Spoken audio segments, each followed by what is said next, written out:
Hello friends, I am Prince and welcome to Magnet Brains. तो हम basically class 10th में maths का अपना 4th chapter quadratic equations discuss कर रहे थे, जहां पे हमारा लास्ट लेक्चर अगेन एक बहुत ज्यादा इंपॉर्टेंट और क्रूशियल लेक्चर था। क्यों इंपॉर्टेंट था सर? क्या क्या डिस्कस किया था हमने लास्ट लेक्चर में?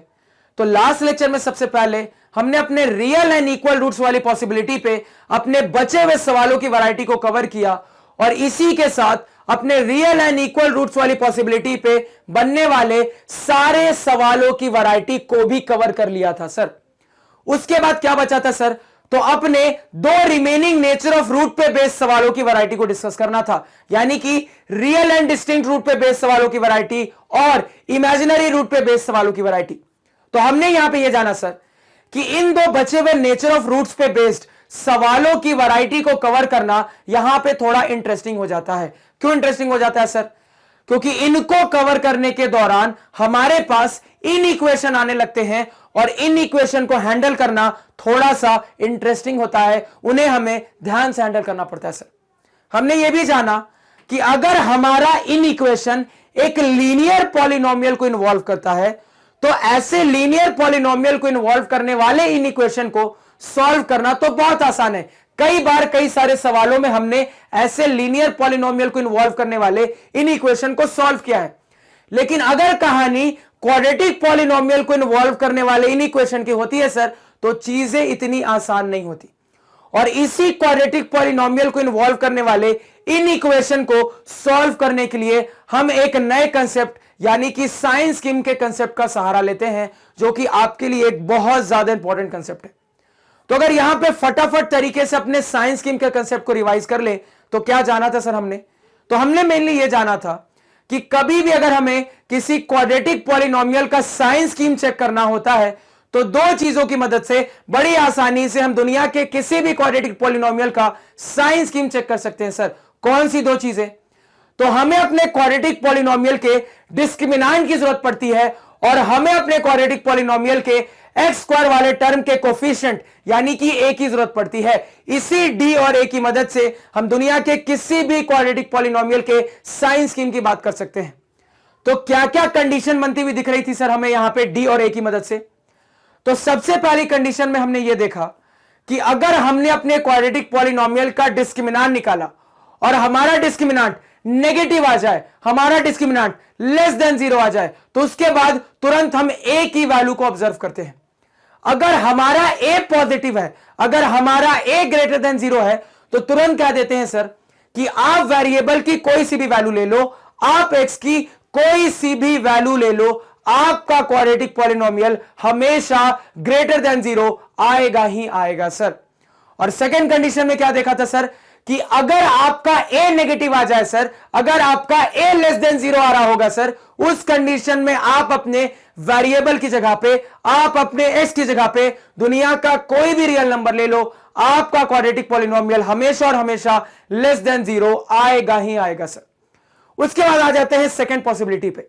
सेकेंड पॉसिबिलिटी पे हमने ये जाना सर कि अगर हमने अपने क्वाड्रेटिक पॉलिनोमियल का डिस्क्रिमिनेंट निकाला और यहां पे डिस्क्रिमिनेंट 0 के बराबर आ जाए, तो ये मुझे बताता है सर कि यहां पे इक्वल रूट्स का केस बन रहा है, यानी कि एक ऐसा एक्स का रियल नंबर वैल्यू जरूर है जहां पे आपका क्वाड्रेटिक पॉलिनोमियल 0 के बराबर हो जाता है, क्योंकि मुझे पता है सर कि यहीं पे मेरे रियल एंड इक्वल रूट्स का केस बनता है। तो यहां पे अगेन क्या करेंगे, फिर से अपने ए की वैल्यू को देखेंगे। तो अगर मुझे ऑब्जर्व हो रहा है सर कि हमारा जो ए है वो पॉजिटिव आ रहा है, हमारा जो ए है वो ग्रेटर देन 0 आ रहा है, तब मैं तुरंत कह दूंगा कि मैं अपने वेरिएबल की अगर एक वैल्यू को छोड़ दूं, मैं अपने एक्स की अगर एक वैल्यू को छोड़ दूं, तो उसके अलावा दुनिया का कोई भी रियल नंबर ले लूं, हमारा क्वाड्रेटिक पॉलिनोमियल हमेशा और हमेशा ग्रेटर देन 0 आएगा ही आएगा सर। तो वो कौन सी वैल्यू छोड़ते हैं सर? तो वो हमारे इक्वल रूट वाली वैल्यू होती है, यानी कि x बराबर -b/2a वाली वैल्यू होती है सर, जिसको हम छोड़ के चलते हैं, क्योंकि मुझे पता है सर उस वैल्यू पे हमारा क्वाड्रेटिक पॉलिनोमियल 0 के बराबर हो जाएगा, क्योंकि वो मेरे क्वाड्रेटिक इक्वेशन का एक रूट वाला पॉइंट होता है सर। उसके बाद हमने ये देखा कि अगर हमारा ए नेगेटिव आ जाए, अगर हमारा ए लेस देन 0 आ जाए, उस कंडीशन में हम फिर से ऑब्जर्व करते हैं सर कि आपके वेरिएबल की एक वैल्यू को छोड़ के आपके x की एक वैल्यू को छोड़ के दुनिया का कोई भी रियल नंबर ले लो, आपका क्वाड्रेटिक पॉलिनोमियल हमेशा और हमेशा लेस देन 0 आएगा, आपका क्वाड्रेटिक पॉलिनोमियल हमेशा और हमेशा नेगेटिव आएगा सर। तो वो कौन सी वैल्यू छोड़ते हैं? अगेन यहां पे x बराबर -b/2a वाली वैल्यू को छोड़ते हैं सर, क्योंकि मुझे पता है इस वैल्यू पे हमारा क्वाड्रेटिक पॉलिनोमियल 0 के बराबर हो जाता है। और थर्ड और फाइनल पॉसिबिलिटी में क्या देखा था सर? तो थर्ड और फाइनल पॉसिबिलिटी में हमने ऑब्जर्व किया था कि अगर हम अपने क्वाड्रेटिक पॉलिनोमियल का डिस्क्रिमिनांट निकाले और हमारा डिस्क्रिमिनांट ग्रेटर देन 0 आ जाए, हमारा डिस्क्रिमिनांट पॉजिटिव आ जाए, तो अगेन उस कंडीशन में अपने a की वैल्यू की तरफ जाते हैं सर। तो अगर मेरा a पॉजिटिव आ रहा हो, अगर मुझे दिख रहा है सर कि मेरा a ग्रेटर देन 0 है, तो उसके बाद तुरंत एक साइन स्कीम को फॉलो करते हैं। कैसे? तो हम जानते हैं सर d ग्रेटर देन 0 आने का मतलब होता है कि रियल एंड डिस्टिंक्ट रूट का केस है। तो अगर थोड़ी देर के लिए मैं अपने रियल एंड डिस्टिंक्ट रूट्स को अल्फा बीटा मान लूं, तो मैं तुरंत अपने नंबर लाइन पे अल्फा और बीटा यानी कि अपने दोनों रियल एंड डिस्टिंक्ट रूट को प्लॉट करता हूं। और हमने ये माना था सर, हमने ये जाना था सर कि हमारे ये जो थर्ड और फाइनल पॉसिबिलिटी बनती है d ग्रेटर देन 0 की पॉसिबिलिटी, यहां पे एक ही वैल्यू के लिए दोनों केस आ जाते हैं सर। हमारा क्वाड्रेटिक पॉलिनोमियल ग्रेटर देन 0 भी हो सकता है, लेस देन 0 भी हो सकता है। कहां कहां सर? तो अगर मेरा a ग्रेटर देन 0 हो रहा है सर, और मैं अगर कह दूं कि मेरा छोटा वाला रूट अल्फा है, बड़ा वाला रूट बीटा है, तो हमने ये जाना सर कि a ग्रेटर देन 0 के लिए प्लस माइनस प्लस की साइन स्कीम फॉलो होती है। इस साइन स्कीम का क्या मतलब होता है सर? मतलब यह होता है कि अगर आप अपने वेरिएबल की वैल्यू, अगर आप अपने x की वैल्यू अल्फा से कम या फिर बीटा से ज्यादा रखते हो, तो ये दोनों ही जगहों पे आपका जो क्वाड्रेटिक पॉलिनोमियल होगा वो हमेशा और हमेशा ग्रेटर देन 0 आएगा सर। लेकिन अगर आप अपनी वेरिएबल की जगह पे, अगर आप अपनी x की जगह पे कोई ऐसी रियल नंबर वैल्यू रखते हो जो कि अल्फा और बीटा के बीच की होती है, उस कंडीशन में हमारा क्वाड्रेटिक पॉलिनोमियल लेस देन 0 आता है, हमारा क्वाड्रेटिक पॉलिनोमियल नेगेटिव आता है सर। क्लियर है? अगर मैं यहीं पे a लेस देन 0 का केस ले लूं, तब साइन स्कीम में क्या चेंज आता है सर? तो तब हमने ये ऑब्जर्व किया कि अगर हम लेफ्ट से राइट की तरफ आगे बढ़े तो साइन स्कीम का फॉर्मेट हो जाता है a लेस देन 0 के लिए माइनस प्लस माइनस का।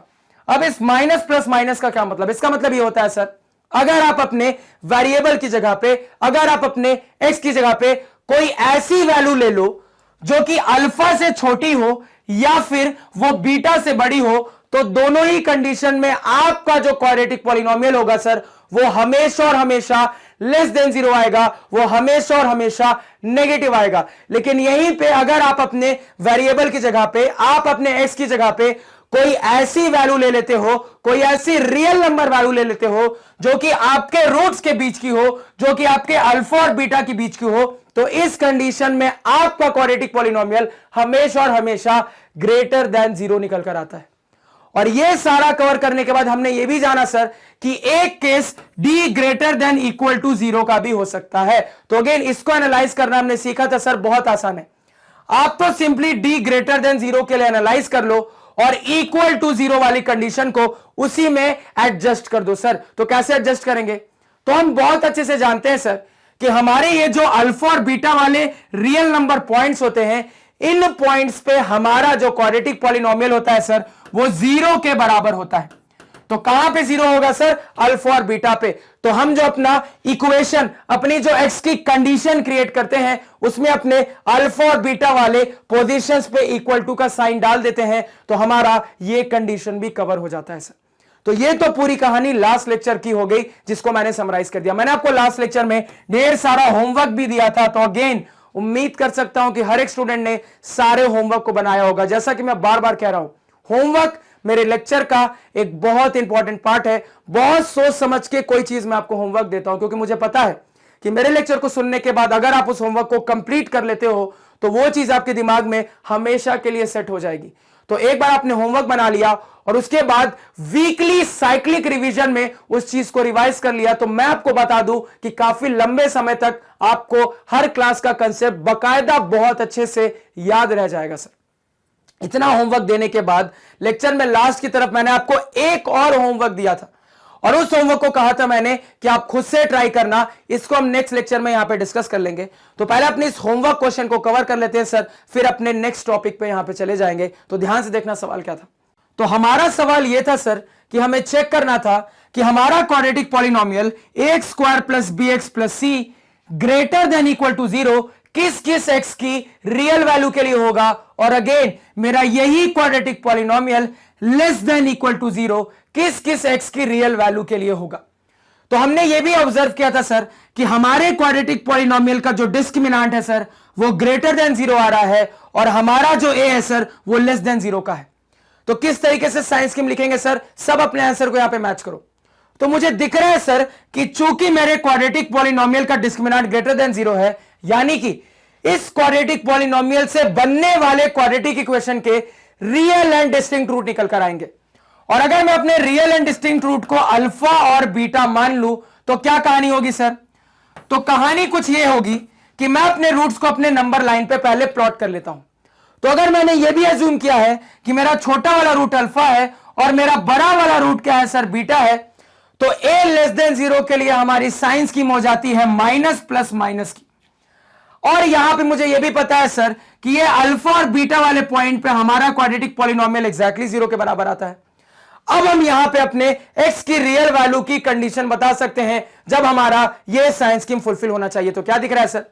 मुझे दिख रहा है कि अगर मैं अपनी x की वैल्यू अल्फा से कम या फिर बीटा से ज्यादा लेता हूं, अगर मैं अपने x की वैल्यू सर अल्फा से कम एंड x की वैल्यू बीटा से ज्यादा लेता हूं सर, तो दोनों ही कंडीशन में हमारा जो क्वाड्रेटिक पॉलिनोमियल है ax square plus bx plus C sir ये लेस देन 0 आ जाएगा, ये नेगेटिव आ जाएगा सर। लेकिन आपको लेस देन के साथ इक्वल टू के लिए भी बात करनी है। तो हमें पता है सर कि ये चीज इक्वल टू 0 कब आएगी? अपने रूट पे आएगी, और इसका रूट क्या है सर? अल्फा और बीटा, यानी अल्फा और बीटा पे एग्जैक्टली आपका जो क्वाड्रेटिक पॉलिनोमियल है वो 0 के बराबर होगा। तो किस पे सर? अपने रूट्स पे वो 0 के बराबर होगा। इसी वजह से इन कंडीशन में अल्फा और बीटा के साथ हम इक्वल टू साइन भी अटैच कर देते हैं सर। तो ये तो हमने इस कंडीशन के बारे में बात कर ली। इस कंडीशन की कहानी कैसे चलेगी सर? तो अगेन मुझे दिख रहा है कि ये जो मेरा अल्फा से बीटा के बीच का रीजन है, इस रीजन में हमारा जो क्वाड्रेटिक पॉलिनोमियल है सर वो ग्रेटर देन 0 निकल के आता है। यानी कि यहां से मैं लिख सकता हूं कि अगर मेरा जो x है सर वो अल्फा और बीटा के बीच में है, तो इस रीजन में हमारा जो क्वाड्रेटिक पॉलिनोमियल होगा ax square plus bx plus C ये हमेशा ग्रेटर देन 0 निकल के आएगा सर। और यहां पे मुझे ग्रेटर देन के साथ इक्वल टू 0 की भी बात करनी है। तो अगेन मुझे पता है सर कि एग्जैक्टली अल्फा और बीटा पे हमारा जो क्वाड्रेटिक पॉलिनोमियल होता है वो 0 के बराबर होता है। यानी कि अगर मुझे 0 के बराबर को भी एक साथ हैंडल करना है तो सिंपली कुछ नहीं करना सर, अल्फा और बीटा वाले पोजीशंस पे इक्वल टू साइन अटैच कर लेना है। यानी अगर ग्रेटर देन इक्वल टू 0 और इस तरीके से लेस देन इक्वल टू 0 की कहीं बात हो रही हो जहां पे आपकी d की कंडीशन ग्रेटर देन 0 हो सर, तो a ग्रेटर देन 0 के लिए हमने डिस्कस कर लिया था लास्ट लेक्चर में, और a लेस देन 0 की ये कंडीशन रहेगी। तो मैं उम्मीद करता हूं कि सारे स्टूडेंट्स का यही सोल्यूशन निकल के आ रहा है। यानी कि आपने अपने इस क्वाड्रेटिक पॉलिनोमियल की value less than equal to 0 के लिए x की रियल नंबर वैल्यू क्या क्या हो सकती है वो यहां पे निकाल के रख ली। आपने पता कर लिया सर अगर आपका x अल्फा से छोटा हो या अल्फा के बराबर हो, और इसी के साथ साथ अगर आपका x बीटा से बड़ा हो या फिर बीटा के बराबर हो, तो इस कंडीशन में आपका क्वाड्रेटिक पॉलिनोमियल हमेशा और हमेशा लेस देन इक्वल टू 0 पे जाता है। और यहीं पे आपने देख लिया सर अगर आपका x अल्फा से बड़ा हो लेकिन बीटा से छोटा हो, और अल्फा और बीटा के बराबर भी हो सकता है, तो इस कंडीशन में आपका जो क्वाड्रेटिक पॉलिनोमियल होता है सर वो ग्रेटर देन इक्वल टू 0 की कंडीशन को सेटिस्फाई करता है। तो फटाफट इस चीज को यहां पे नोट डाउन करो। तो यह रहा सर हमारा होमवर्क क्वेश्चन। अब जैसा कि हम इसके साथ अपने साइन स्कीम को कंप्लीट कर चुके हैं सर, अब हम अपने इस नेचर ऑफ रूट वाली बची हुई दो पॉसिबिलिटी पे सवालों पे जा सकते हैं। तो क्या क्या पॉसिबिलिटी बची है सर? अगेन रिवाइज करवा देता हूं। एक रियल एंड डिस्टिंक्ट रूट पे बेस्ड सवालों की पॉसिबिलिटी बची है सर, और एक हमारे इमेजिनरी रूट पे बेस्ड सवालों की पॉसिबिलिटी बची है सर। तो सबको यहां पे एक साथ अब कवर करने की कोशिश करेंगे। तो यहां ध्यान से हर बात सुनते जाना सर। अब सबसे पहले सवाल की वैरायटी क्या है? तो यहां पे सवाल देखो क्या कह रहा है, सवाल पढ़ो। सवाल कह रहा है कि find the values of k for which the roots are real roots. अब देखो ये चीज मैंने आपको सिखाई थी।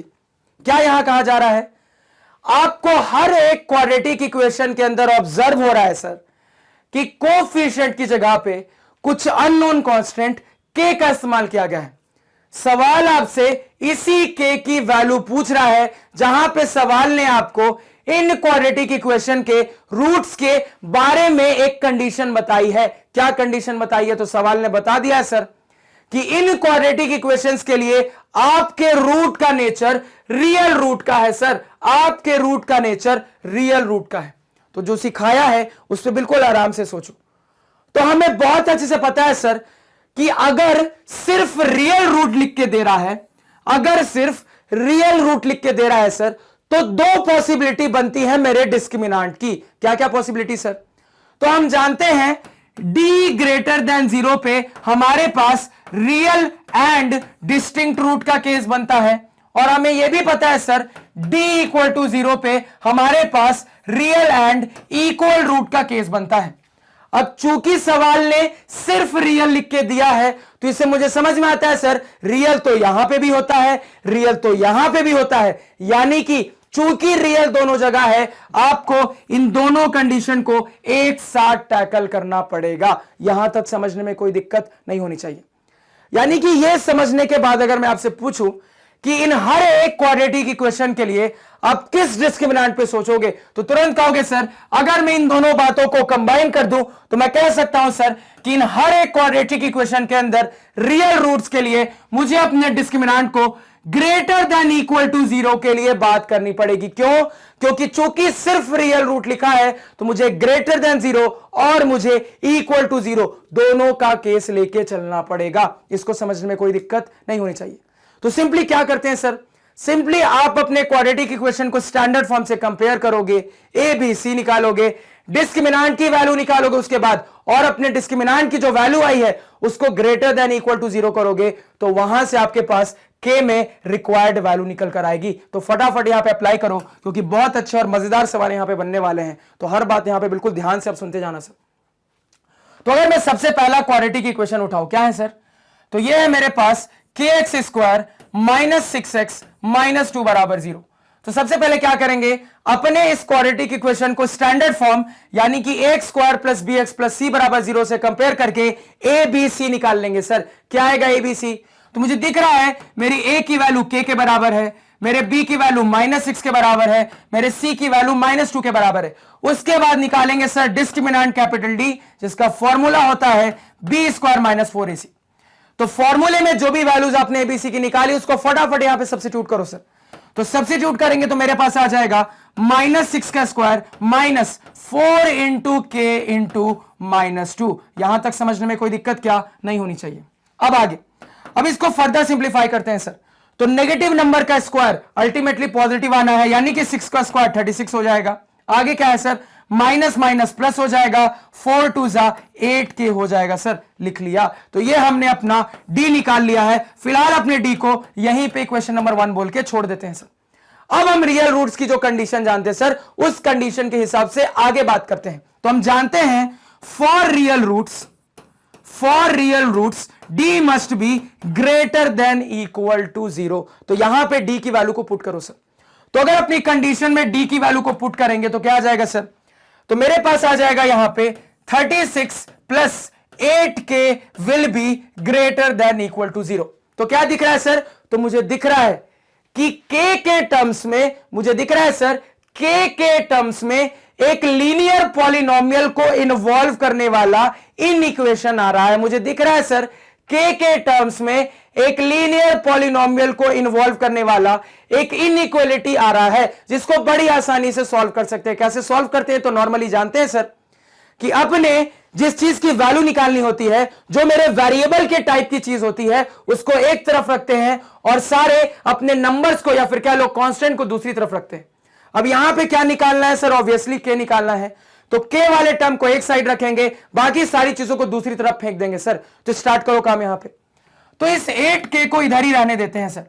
अब इस प्लस 36 को उधर फेंको, तो प्लस 36 उधर जाएगा तो क्या बन जाएगा सर? -36 बन जाएगा। यहां तक कोई दिक्कत नहीं होनी चाहिए। अब देखो, अब यहां से जब मुझे k निकालना है तो क्या करना पड़ेगा सर? तो दिख रहा है k अभी भी अकेला नहीं है। k को अकेला बनाने के लिए इस 8 को उस तरफ भेजना पड़ेगा। अब ये 8 फिलहाल इस तरफ मल्टीप्लाई में है, जब उस तरफ जाएगा तो डिवाइड में आ जाएगा सर, तो मैं लिख सकता हूं k greater than equal to -36/8। अब यहां पे चीजों को सॉल्व करते हैं सर, तो 4 2 जा 8, 4 9 जा 36, यानी कि मेरे पास निकल के आ रहा है sir k greater than equal to -9/2। क्या k के बारे में मुझे पता चला है सर? तो k greater than equal to -9/2। पहले इतना लिखो, उसके बाद आगे बात करेंगे। अभी ये k मुझे क्या बता रहा है, तो ध्यान से बिल्कुल मेरी बात को सुनना, ध्यान से बिल्कुल सुनना। एक नंबर लाइन में बनाता हूं, ठीक है? नंबर लाइन में मान लो यहां कहीं 0 होगा। -9/2 का क्या मतलब है सर? -4.5, तो -4.5 मान लो यहां कहीं पे होगा। तो ये k मुझे बता रहा है कि अगर आप अपने इस पहले वाले क्वाड्रेटिक इक्वेशन के अंदर k की जगह पर -4.5 को लेते हो या फिर -4.5 से बड़ा कोई नंबर लेते हो, अगर आप अपने क्वाड्रेटिक इक्वेशन में k की जगह पर -4.5 को लेते हो या फिर इससे बड़ा कोई सा भी रियल नंबर लेते हो, तो ये हर एक कंडीशन के अंदर जब आप अपने इस क्वाड्रेटिक इक्वेशन के रूट का नेचर चेक करोगे तो आप पाओगे हर बार आपके पास रियल रूट का केस बनेगा ही बनेगा। जो कहा समझ में आया? फिर से रिपीट कर रहा हूं, ध्यान से सुनना। मैंने आपको कहा सर कि ये जो आपने k निकाला, इस आंसर का मतलब क्या है सर? तो मतलब यह है कि अगर आप अपने इस पहले वाले क्वाड्रेटिक इक्वेशन के अंदर जो k है उस k की जगह पर -4.5 को रखते हो या फिर -4.5 से बड़ा दुनिया का कोई भी रियल नंबर रखते हो या फिर -4.5 से बड़ा दुनिया का कोई सा भी रियल नंबर रखते हो, और उसके बाद जब आप अपने क्वाड्रेटिक इक्वेशन के रूट का नेचर निकालोगे तो आप पाओगे सर कि आपके रूट का नेचर रियल आएगा ही आएगा। आपके रूट का नेचर सर रियल आएगा ही आएगा। जो आपको बात बताई उसको यहां पे नोट डाउन करो। तो यहां पे ये सॉल्यूशन मुझे बता रहा है सर कि अगर मैं अपने इक्वेशन में k की जगह पे -9/2 को रखता हूं या फिर इससे बड़ा दुनिया का कोई भी रियल नंबर रखता हूं, तो उस कंडीशन में अगर मैं अपने इस क्वाड्रेटिक इक्वेशन के रूट का नेचर निकालूंगा तो रूट का नेचर हमेशा रियल निकल कर आएगा। इसको समझने में कोई दिक्कत अगेन नहीं होनी चाहिए। अब यहां पे मेरी बात को समझना, अगर मैं k की जगह पे एग्जैक्टली -9/2 को लेता हूं सर, तब मेरे पास रियल एंड इक्वल का केस बनेगा सर। अगर मैं k की जगह पर एग्जैक्टली -9/2 को लेता हूं सर, तब मेरे पास रियल एंड इक्वल का केस बनेगा। लेकिन यहीं पे अगर मैं -9/2 से बड़ा कुछ लेता हूं सर, तब मेरे पास रियल एंड अनइक्वल रूट का केस बनेगा। तो यह भी यहां पे समझ लो कि ये जो k इक्वल टू की वैल्यू है, ये इक्वल टू की वैल्यू मुझे बता रहा है कि इक्वल टू कब था सर? तो d इक्वल टू के लिए था। इक्वल टू कब था सर? d इक्वल टू था, तो d इक्वल टू 0।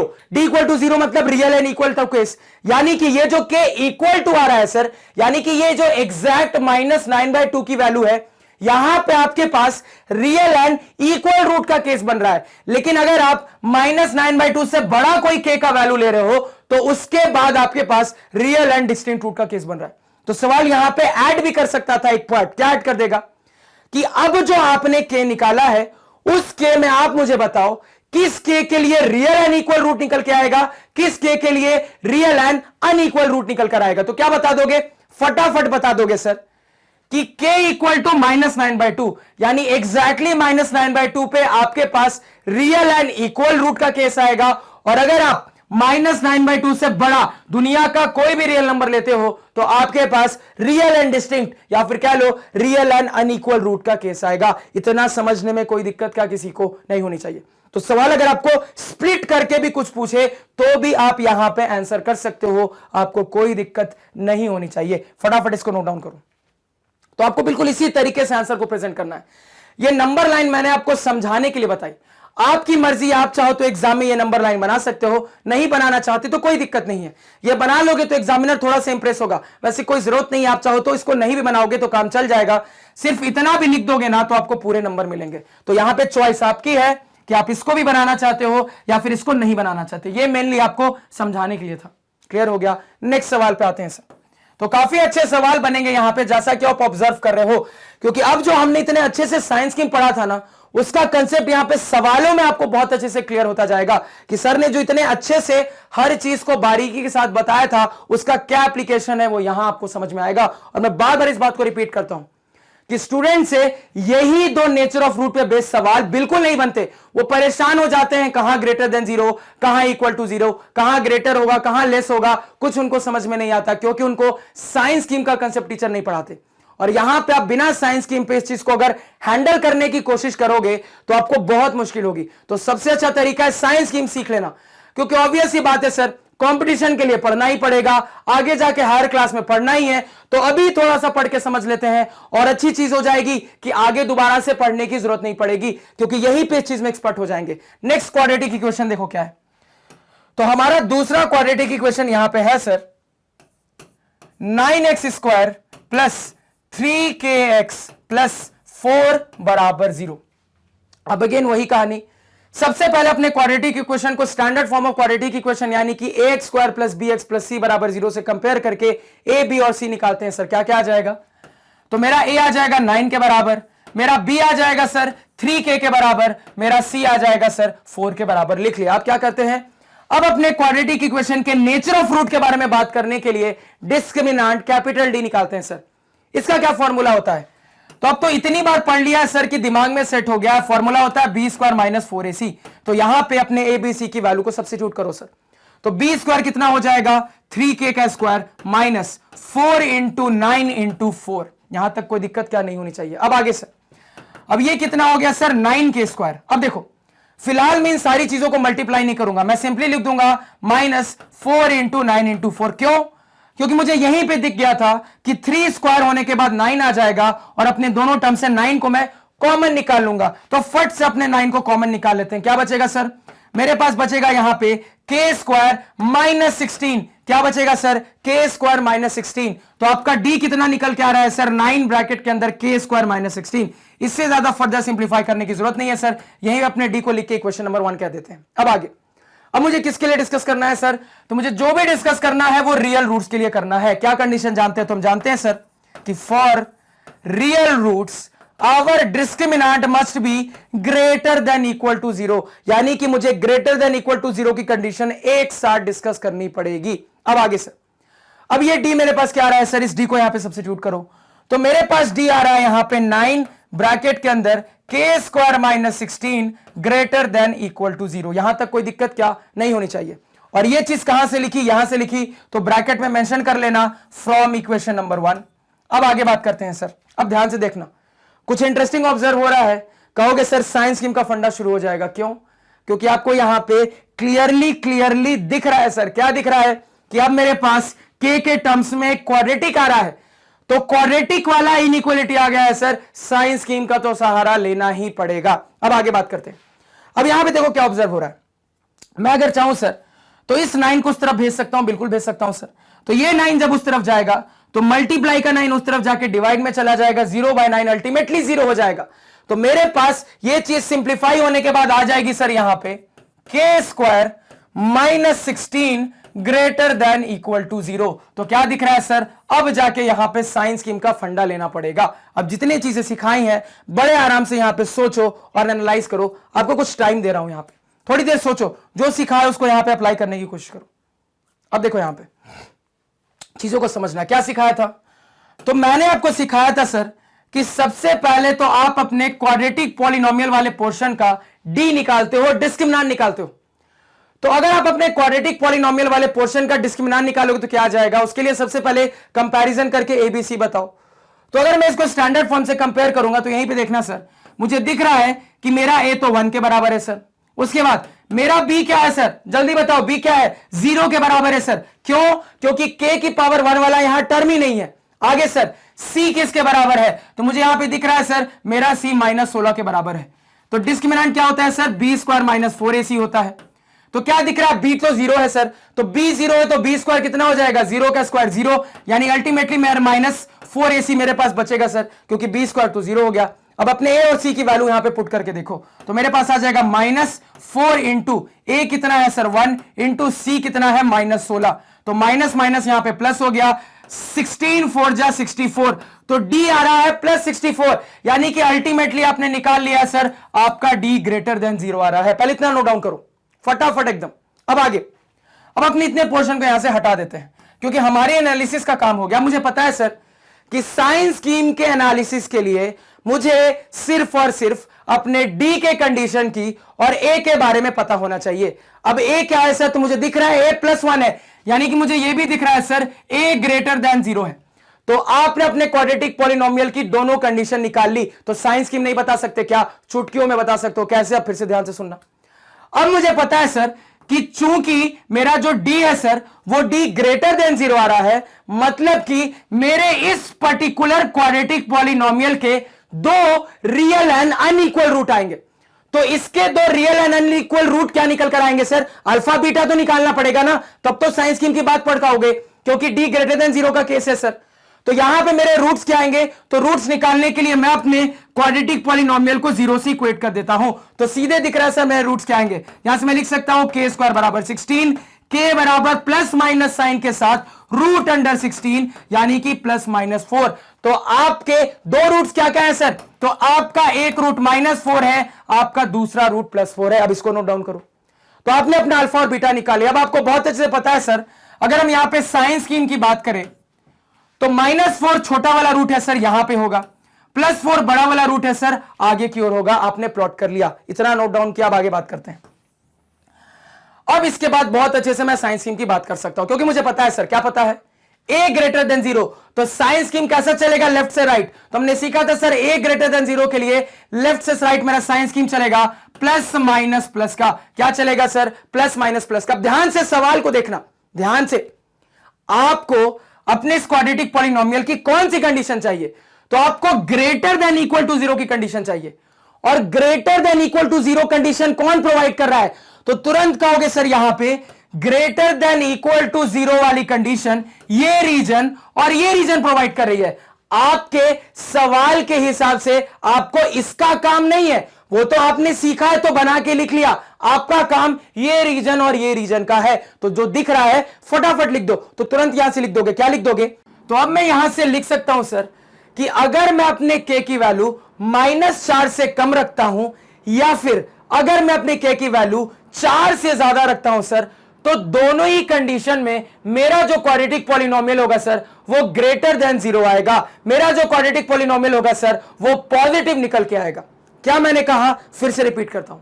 अपने साइंस स्कीम को देखकर क्लियरली ऑब्जर्व हो रहा है सर कि अगर मैं अपने k की वैल्यू -4 से कम रखता हूं या फिर अगर मैं अपने k की वैल्यू 4 से ज्यादा रखता हूं, तो दोनों ही कंडीशन में मेरा जो क्वाड्रेटिक पॉलिनोमियल होगा सर वो ग्रेटर देन 0 निकल कर आएगा, वो क्वाड्रेटिक पॉलिनोमियल पॉजिटिव निकल कर आएगा सर। इसी बात को यहां पे लिख लो। तो अब मैं यहां पे लिख सकता हूं कि when k is less than -4 and इसी के साथ साथ k इज ग्रेटर देन 4, इन्हीं दो कंडीशन में हमारा जो क्वाड्रेटिक पॉलिनोमियल है सर k² -16 ये हमेशा ग्रेटर देन 0 निकल कर आएगा सर, ये हमेशा पॉजिटिव निकल कर आएगा।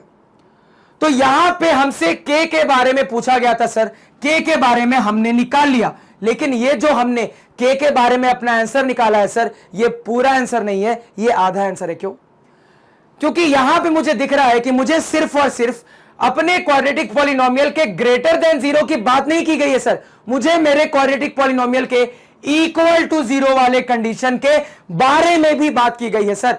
तो इक्वल टू 0 वाला कंडीशन भी मुझे यहां पे कंसीडर करना पड़ेगा, लेना पड़ेगा। कैसे लेंगे सर, तो खुद बताओ, एक क्वाड्रेटिक पॉलिनोमियल 0 के बराबर हो जाए, कब होगा सर, तो मुझे पता है कि मेरा क्वाड्रेटिक पॉलिनोमियल अपने जीरोस पे, मेरा क्वाड्रेटिक पॉलिनोमियल अपने रूट्स पे 0 के बराबर होता है। और आपने अपने क्वाड्रेटिक पॉलिनोमियल का रूट्स निकाल लिया था। क्या निकाला था सर, तो वो आया था -4 और 4। यानी कि इससे मुझे समझ में आता है सर कि -4 और 4 पे मेरा जो क्वाड्रेटिक पॉलिनोमियल होगा वो 0 के बराबर हो जाएगा। और आपको 0 के बराबर वाला केस भी कंसीडर करना है, यानी कि आपको -4 और 4 को भी अपने आंसर में इंक्लूड करना पड़ेगा। तो अपने -4 और 4 को जब आंसर में इंक्लूड करेंगे तो किस तरीके का चेंज आएगा, तो सिंपली कुछ नहीं करना सर, यहां पे भी एक इक्वल टू साइन लगा देना है, यहां पे भी एक इक्वल टू साइन लगा देना है। और जैसे ही मैंने यहां पे इक्वल टू साइन लगाया तो ये मुझे बता रहा है कि आपने k की वैल्यू में -4 को भी इंक्लूड कर लिया और आपने अपने k की वैल्यू में 4 को भी इंक्लूड कर लिया। अब मैं कह सकता हूं कि ये मेरा कंप्लीट आंसर है और इस कंप्लीट आंसर के लिए मेरा quadratic polynomial greater than equal to 0 निकल कर आएगा। अब जाके हमारा कंप्लीट आंसर हमारे सामने निकल कर आया है। इसको समझने में कोई दिक्कत क्या नहीं होनी चाहिए। अब फिर से जो कहूंगा ध्यान से सुनना। सर आंसर तो आपने निकाल लिया, आंसर का मतलब समझना बहुत जरूरी है। आंसर का मतलब क्या है सर, उसको समझते, तो ध्यान से सुनना। तो आंसर का मतलब यह है सर कि अगर आप अपने दूसरे वाले क्वाड्रेटिक इक्वेशन के अंदर k की जगह पे इनमें से कोई भी रियल नंबर रखते हो ना, तो आपके रूट का नेचर रियल निकल के आएगा। मैं अपनी बात को फिर से रिपीट करता हूं। मैं यहां कह रहा हूं सर कि इससे आंसर से पता लगता है मुझे कि अगर मैं अपनी इस दूसरे वाले क्वाड्रेटिक इक्वेशन के अंदर k की जगह पे इनमें से कोई भी रियल नंबर रखता हूं सर, इस कंडीशन की कोई भी रियल नंबर रखता हूं सर, और उसके बाद जब मैं अपने रूट का नेचर निकालूंगा तो वो हमेशा रियल निकल के आना ही आना है। इससे मुझे पता लगता है सर कि अगर मैं अपने क्वाड्रेटिक इक्वेशन में k की जगह पे -4 को रखूं, मैं 4 को रखूं, मैं -4 से छोटा कोई रियल नंबर रखूं या फिर मैं 4 से बड़ा कोई रियल नंबर रखूं, इनमें से कोई भी रियल नंबर की कंडीशन में रखूं और उसके बाद जब मैं अपने क्वाड्रेटिक इक्वेशन के रूट का नेचर निकालूंगा तो वो रियल निकल के आना ही आना है। तो आंसर का मतलब समझना बहुत जरूरी है। इस मतलब को जो मैंने बताया अपने लैंग्वेज में कॉपी पे नोट डाउन करो। मतलब मैं फिर से बता दे रहा हूं, तो ध्यान से सुनना। मतलब यह है सर कि अगर मैं अपने क्वाड्रेटिक इक्वेशन के अंदर k की जगह पे -4 को रखता हूं, 4 को रखता हूं, -4 से छोटा कोई रियल नंबर रखता हूं या फिर 4 से बड़ा कोई रियल नंबर रखता हूं, तो ये सारी कंडीशंस में जब मैं अपने क्वाड्रेटिक इक्वेशन के रूट का नेचर चेक करूंगा तो वो रियल निकल के आएगा। नोट कर लिया? सभी का नोट होना चाहिए, बहुत इंपॉर्टेंट पॉइंट। इतना क्लियर है? अब आगे मेरी बात को ध्यान से सुनना सर। अब यहां पे यही सवाल और थोड़ा ट्विस्ट दे सकता था, एक और एड ऑन क्वेश्चन दे सकता था। तो एड ऑन क्वेश्चन कैसे देता, तो ध्यान से सुनना। यही पे हो सकता था कि सवाल आपको आगे कह देता कि आप तो मुझे रियल एंड इक्वल रूट के लिए अलग से k के बारे में बताओ, आप मुझे रियल एंड डिस्टिंक्ट रूट के लिए अलग से k के बारे में बताओ। हो सकता है सवाल यहीं पे आगे ऐड कर देता कि रियल में मुझे पता है सर 2 कंडीशन बनती है, एक रियल एंड इक्वल रूट की, एक रियल एंड डिस्टिंक्ट रूट की। तो सवाल हो सकता था कि आगे ऐड ऑन कर देता कि इसी में से आप मुझे रियल एंड इक्वल रूट के लिए अलग से k की कंडीशन बताओ, रियल एंड डिस्टिंक्ट रूट के लिए अलग से k की कंडीशन बताओ। नहीं बता सकते थे क्या? बिल्कुल बता सकते थे। आपको बहुत अच्छे से पता है सर कि रियल एंड इक्वल रूट के लिए d इक्वल टू 0 का केस लेते हैं, यानी कि सिर्फ और सिर्फ अपने इस क्वाड्रेटिक पॉलिनोमियल में इक्वल टू 0 वाला केस लेंगे। तो इक्वल टू 0 वाला केस में k की वैल्यू क्या आई थी सर? -4 और 4 आई थी। यानी कि अगर आपसे सिर्फ और सिर्फ रियल एंड इक्वल रूट के बारे में पूछा जाता है तो आप सिंपली बताओगे k की 2 ही वैल्यू अलाउड है, एक वैल्यू -4, दूसरी वैल्यू 4। तुरंत क्या बोल दोगे रियल एंड इक्वल रूट के लिए कि सर k की 2 ही वैल्यू अलाउड है, एक वैल्यू -4, दूसरी वैल्यू +4। यानी कि यह मुझे बताता है कि अगर आप अपने क्वाड्रेटिक इक्वेशन के अंदर k की जगह पे -4 को रखते हो या फिर आप k की जगह पे 4 को रखते हो और उसके बाद जब आप अपने क्वाड्रेटिक इक्वेशन के रूट का नेचर निकालोगे तो वो रियल एंड इक्वल का निकल के आएगा। इस पॉइंट को नोट डाउन करो। अब फिर से सेकंड पार्ट पे आते हैं। सर रियल एंड डिस्टिंक्ट का केस मत बनेगा, तो मुझे पता है सर कि रियल एंड डिस्टिंक्ट का केस तब बनता है जब सिर्फ और सिर्फ d ग्रेटर देन 0 को कंसीडर करते हैं। तो सिर्फ d ग्रेटर देन 0, यानी ये क्वाड्रेटिक पॉलिनोमियल सिर्फ ग्रेटर देन 0 का केस कंसीडर करोगे। तो सिर्फ ग्रेटर देन 0 का केस कंसीडर करोगे तब आंसर में क्या चेंज आएगा सर? तो वहां पे आप बोलोगे कि अगर आप अपने k की वैल्यू -4 से छोटी रखते हो या फिर अगर आप अपने k की वैल्यू 4 से बड़ी रखते हो, यानी कि जब आप रियल एंड डिस्टिंक्ट की बात कर रहे हो तो आपको इक्वल टू वाली कंडीशन हटा देनी है। आपको सिर्फ और सिर्फ k less then -4 and k greater then 4 की बात करनी है। तो आप तुरंत बोल दोगे उसके बाद कि अगर मैं अपने क्वाड्रेटिक इक्वेशन के अंदर k की जगह पे -4 से छोटा कोई रियल नंबर रखता हूं या फिर 4 से बड़ा कोई रियल नंबर रखता हूं, उस कंडीशन में जब मैं अपने रूट का नेचर निकालूंगा तो वो रियल एंड डिस्टिंक्ट निकल के आएगा। तो अलग से रियल एंड डिस्टिंक्ट के लिए भी हम बता सकते हैं। तो इस टाइप के जितने क्वेश्चन होते हैं सर, इसमें इस तरीके से ऐड ऑन क्वेश्चन भी हो सकता है, जहां पे आपसे रियल एंड इक्वल का अलग से पूछ ले, या फिर रियल एंड डिस्टिंक्ट का अलग से पूछ लो, या दोनों के बारे में अलग से पूछ ले। तो इसको भी नोट डाउन करो। ये क्लियर हुआ। अब आगे, अब यहां पे जो सबसे बड़ी चीज दिमाग में चल रही है सर, कि चूंकि साइंस की नॉर्मली हमें पढ़ना नहीं है, लेकिन सर आपने एक बहुत अच्छी चीज सिखाई है, तो अपने आंसर प्रेजेंटेशन को किस तरीके से रखना है। तो जो बताऊंगा ध्यान से सुनना, कि आपको अपने आंसर को किस तरीके से कॉपी पे प्रेजेंट करना है। तो आपको सिंपली कुछ नहीं करना, आपको इस पूरे यहां पे स्लाइड में से इतना उड़ा देना है, और यही आपका पूरा प्रेजेंटेशन होगा। यानी कि ये जितना मैंने लिखा उतना लिखोगे बनाने के दौरान, ये लिखोगे, और इसके बाद डायरेक्टली ये लिख दोगे, इसके बाद डायरेक्टली ये लिख दोगे। दैट्स इट, आपका आंसर कंप्लीट, आपको पूरे नंबर मिलेंगे। लेकिन यहां पे आप ब्रैकेट में एक बात जरूर मेंशन करना। अब ये आंसर लिखने के बाद बगल में ब्रैकेट में क्या मेंशन करोगे, तो ध्यान से सुनना। चूंकि बगल में जगह नहीं है तो मैं नीचे लिख के दिखा रहा हूं, आपको बगल में लिखना है। क्या लिखोगे बगल में, तो ध्यान से सुनना। तो इस आंसर को थोड़ा ऊपर कर लेते हैं, k less than equal to -4 and k greater than equal to 4। And लिखना मत भूलना, यहां पे एक एंड भी है सर, दोनों को कंसीडर कर सकते हैं। k less than equal to -4 and k greater than equal to 4। अब देखो ब्रैकेट में क्या लिखना है सर, उसकी बात करते हैं। तो ध्यान से सुनना। तो सबसे पहले तो आप ब्रैकेट में अपने इस पूरे के पूरे इक्वेशन को लिखोगे। सॉरी, सबसे पहले तो अपने ब्रैकेट में इस पूरे के पूरे इन इक्वेशन को लिखोगे। तो इसको लिखेंगे तो क्या हो जाएगा sir, k² - 16 greater than equal to 0। उसके बाद इतने पोर्शन को आप अंडरलाइन कर देना। अंडरलाइन करने के बाद इस तरीके से एरो दे देना, यहां लिख देना d greater than 0, a greater than 0। इसके बाद आप लिख देना रूट्स बराबर, क्या लिख देना, रूट्स बराबर -4 4। इसके बाद इस तरीके से नंबर लाइन बनाना, -4 को रिप्रेजेंट करना, 4 को रिप्रेजेंट करना, sign scheme plus minus plus का यहां पे बना देना। इस रीजन को हाईलाइट करना, क्योंकि आपको पता है कि आप इस रीजन को ले रहे हो।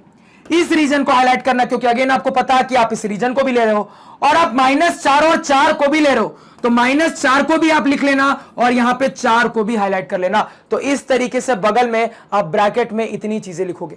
तो इसको देख के एग्जामिनर समझ जाएगा कि आपने साइंस स्कीम का सहारा लेके बनाया है, और अब आपको कंफर्म पूरे नंबर यहां पे मिलेंगे। तो यह आपका प्रेजेंटेशन का तरीका होना चाहिए। तो इसको भी अच्छे से यहां पे नोट डाउन कर लो।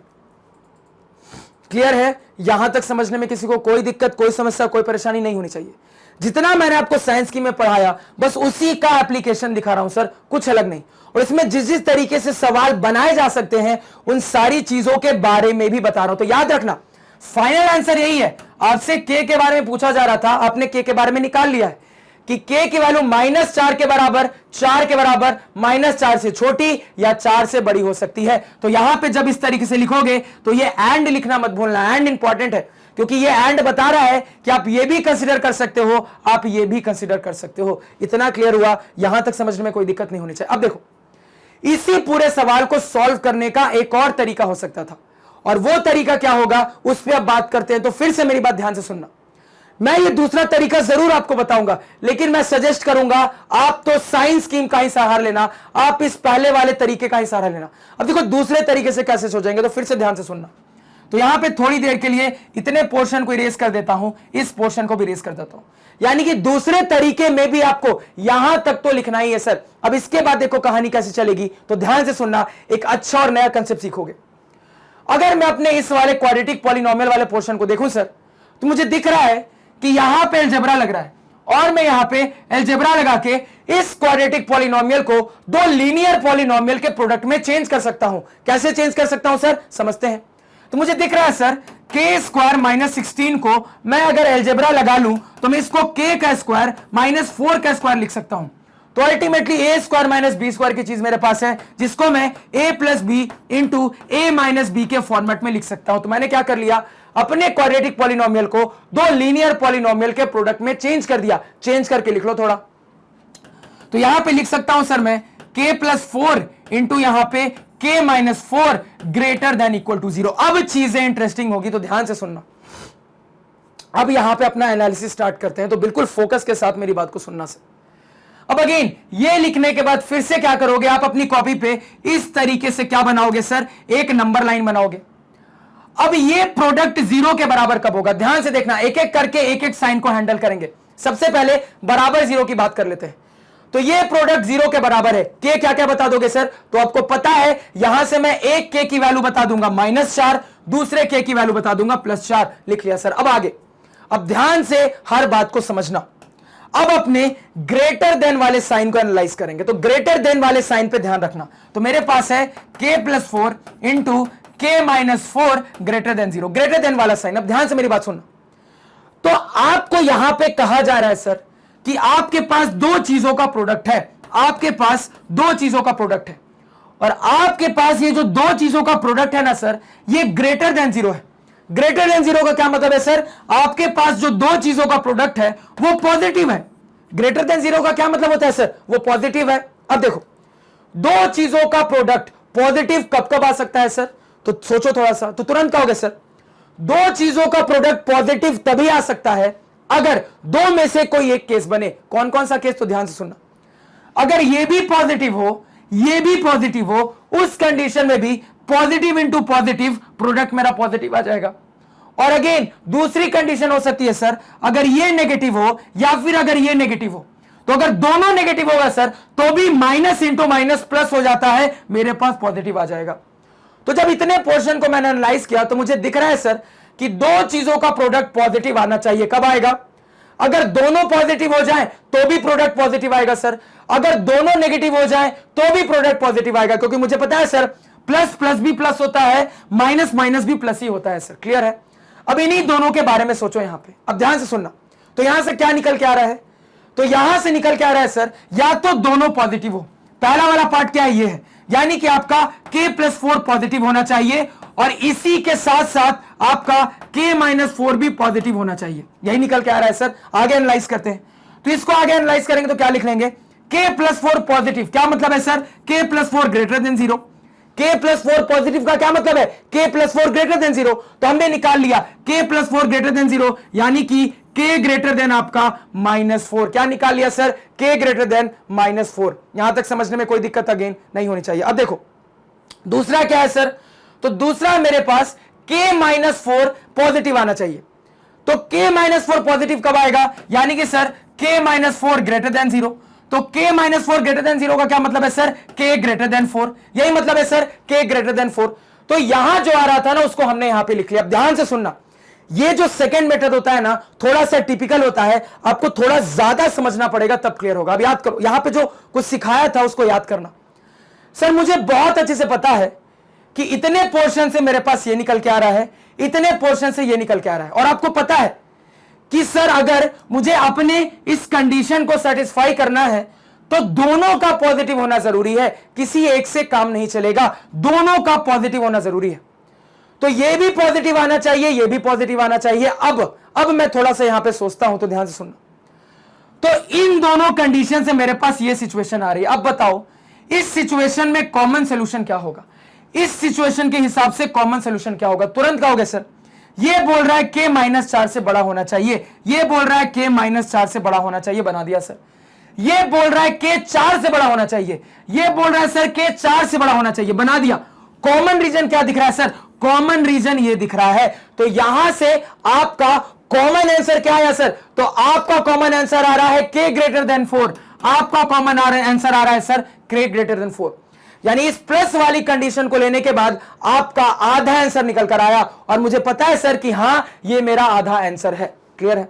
अब इसी तरीके से माइनस वाले से कॉमन रीजन देखेंगे तो मेरा आंसर पूरा हो जाएगा। वहां क्या होगा सर? पहले इतना नोट डाउन कर लो। तो ये क्या किया समझ में आया? थोड़ा ध्यान से मेरी बात को सुनना। इस टाइप की चीज मैंने आपको पहले भी समझाई है। यहां पे कुल मिला के सर मुझे दिख रहा है दो चीजों का प्रोडक्ट पॉजिटिव आना चाहिए, ग्रेटर देन 0 आना चाहिए। तो दो चीजों का प्रोडक्ट पॉजिटिव कब आएगा? अगर ये दोनों पॉजिटिव हो तो भी आएगा, दोनों नेगेटिव हो तो भी पॉजिटिव आएगा, क्योंकि पता है सर प्लस प्लस भी प्लस होता है, माइनस माइनस भी प्लस होता है। तो यही दो केस ले सकते हैं। तो अगर मैं पहला प्लस वाला केस लूं दोनों के लिए तो क्या हो जाएगा सर? तो इसके लिए प्लस वाला केस लेंगे। इसका क्या मतलब है? आपका k+4 पॉजिटिव होना चाहिए। पॉजिटिव का क्या मतलब है? ग्रेटर देन 0, यानी k+4 ग्रेटर देन 0 होना चाहिए। तो अगर k+4 ग्रेटर देन 0, +4 को उस तरफ भेज देंगे -4 बन जाएगा, यानी कि k ग्रेटर देन -4। तो यहां से पहले तो इतना पार्ट आया के बारे में। अगेन जब सेकंड के बारे में सोचा सर तो क्या दिख रहा है, तो सेकंड से जब मैंने सोचा तो k-4 भी पॉजिटिव होना चाहिए, यानी k-4 भी ग्रेटर देन 0 होना चाहिए। अब k-4 ग्रेटर देन 0 यानी कि -4 को उस तरफ भेज दूंगा सर तो k ग्रेटर देन 4 आ जाएगा। बिल्कुल ध्यान से समझना क्यों मुझे यहां पे कॉमन आंसर को लेना पड़ा। कॉमन आंसर को इसलिए लेना पड़ा क्योंकि मुझे पता है सर कि दोनों का एक साथ पॉजिटिव होना जरूरी है सर, दोनों का एक साथ पॉजिटिव होना जरूरी है, तभी फाइनल रिजल्ट पॉजिटिव आएगा। तो दोनों एक साथ सेटिस्फाई होने चाहिए। तो दोनों सेटिस्फाई कब होंगे सर, जब यहां से हम अपने कॉमन सोल्यूशन की बात करेंगे। तो जब यहां से कॉमन सोल्यूशन को देखा तो दिख रहा है k ग्रेटर देन -4 होना चाहिए, बना लिया सर नंबर लाइन पे। यहां से देखा तो k ग्रेटर देन 4 होना चाहिए, बना लिया सर नंबर लाइन पे। अब दोनों का कॉमन सोल्यूशन क्या है सर, ये रीजन मेरा दोनों का कॉमन सोल्यूशन है, यानी कि k ग्रेटर देन 4 का रीजन। तो प्लस वाले को कंसीडर करके आपका आधा आंसर आया, ये क्लियर हुआ। इसी तरीके से आप चाहो तो अपने माइनस वाले के बारे में भी सोच सकते थे। कैसे सोचेंगे सर, तो वहां पे अब देखो क्या कहानी हो जाएगी। अब फिर से माइनस वाले को कंसीडर करो तो एक और पॉसिबिलिटी ये बन सकती है सर कि दोनों नेगेटिव हो जाए तो भी फाइनल रिजल्ट मेरा प्रोडक्ट का पॉजिटिव ही आएगा। तो k+4 नेगेटिव हो जाए, नेगेटिव का क्या मतलब है, लेस देन 0, यानी कि मैं लिख सकता हूं sir k is less than -4। अब k लेस देन -4 का क्या मतलब है, ये रीजन सर। दूसरे वाले से यहां पे सोचे तो यहां से क्या दिख रहा है सर, ये भी नेगेटिव होना चाहिए, यानी कि k-4 भी लेस देन 0 होना चाहिए, यानी कि यहां से मैं लिख सकता हूं sir k is less than 4, -r को उधर भेज दिया तो k लेस देन 4, ये रीजन है सर k लेस देन 4 का। अब अगेन बताओ दोनों में कॉमन रीजन क्या है, तो तुरंत कहोगे सर ये रीजन दोनों में कॉमन है, यानी कि k लेस देन -4 का रीजन दोनों में कॉमन है। तो यहां माइनस वाले को देखा तो ये रीजन कॉमन आया। अब ये दोनों आंसर को कंबाइन करो, अब ये दोनों आंसर को कंबाइन करो तो अब मुझे पता लग रहा है कि ये दोनों ही कंडीशन पे ये जो बात बोली गई है वो सही हो पाएगी। तो क्या दिखा सर, सेकंड मेथड पे भी सोच सकते हो, लेकिन सेकंड मेथड थोड़ा सा ज्यादा टिपिकल है, इसमें थोड़ा सा ज्यादा दिमाग लगाना पड़ेगा। तो समझाने के लिए मैंने समझा दिया, थोड़ा सा समझने की कोशिश करना। मैंने क्या कहा, कुछ बहुत ज्यादा रॉकेट साइंस नहीं बताई है, थोड़ा सा सोचोगे तो समझ में आ जाएगा कि सर ने क्या कहा है। तो आप सेकंड मेथड से भी सॉल्व करके अपने एग्जाम में बना सकते थे, लेकिन सेकंड मेथड थोड़ा सा टिपिकल हो जाता है, इसी वजह से मैं आपको कहूंगा कि आप तो सिंपली अपने साइंस स्कीम वाले मेथड को ध्यान में रखना। तो एक सवाल से रिलेटेड जितनी चीजें हम जान सकते थे ना सर, हर चीज हमने जान ली। अब इसी एक ही सवाल के अंदर मैंने बहुत सारे कंसेप्ट आपको क्लियर कर दिया। अब चूंकि एक सवाल में मैंने आपको प्रेजेंटेशन का तरीका बता दिया है, तो हर सवाल में मैं प्रेजेंटेशन का तरीका नहीं बताऊंगा। आपका दायित्व रहेगा कि प्रॉपर प्रेजेंटेशन के साथ अपने आंसर को प्रेजेंट करना है। मैं यहां पे हर सवाल को प्रॉपर तरीके से सॉल्व करूंगा, लेकिन हर जगह आप बार बार प्रेजेंटेशन का तरीका नहीं बताऊंगा। इतना क्लियर है सर। अब आ जाते हैं अपने नेक्स्ट सवाल पे। अब देखो यहां पे, अब देखो नेक्स्ट सवाल ये रहा सर हमारा।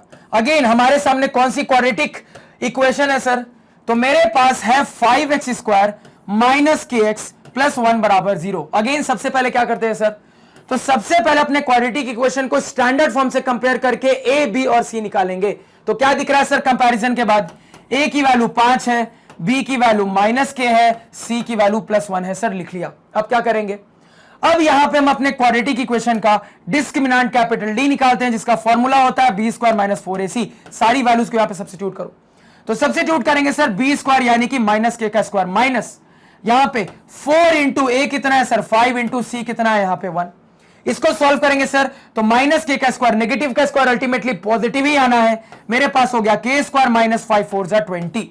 तो ये सबसे ज्यादा सिंप्लीफाइड फॉर्म में हमने अपना डिस्क्रिमिनेंट निकाल लिया है, इसको इक्वेशन नंबर 1 कह देंगे सर। अब आगे कहानी क्या है सर, तो मुझे पता है कि मुझे रियल रूट्स के बारे में डिस्कस करना है, और रियल रूट्स की हमने कंडीशन सीख ली है सर। मुझे पता है कि for real roots d must be greater than equal to 0। तो d की वैल्यू निकाल ली है, पुट कर लो सर। तो d कितना आया है, k² - 20 greater than equal to 0। Again क्या दिख रहा है, k के टर्म्स में क्वाड्रेटिक आ गया। अगेन समझ में आ गया कि मुझे साइंस स्कीम का सहारा लेना ही पड़ेगा। यहां तक समझने में कोई दिक्कत नहीं होनी चाहिए। ब्रैकेट में मेंशन करो फ्रॉम इक्वेशन नंबर 1। आपने इक्वेशन नंबर 1 का सहारा लेके डी की वैल्यू सब्स्टिट्यूट किए। अब यहां पे साइंस स्कीम का एनालिसिस स्टार्ट करते हैं सर। तो मेरे पास आ रहा है k² - 20 greater than equal to 0। Clear है। अब देखो सबसे पहले क्या करेंगे सर, तो सबसे पहले तो अपने इस क्वाड्रेटिक पॉलिनोमियल वाले पोर्शन का डिस्क्रिमिनेंट निकालेंगे। कितना आ जाएगा सर, b² - 4ac।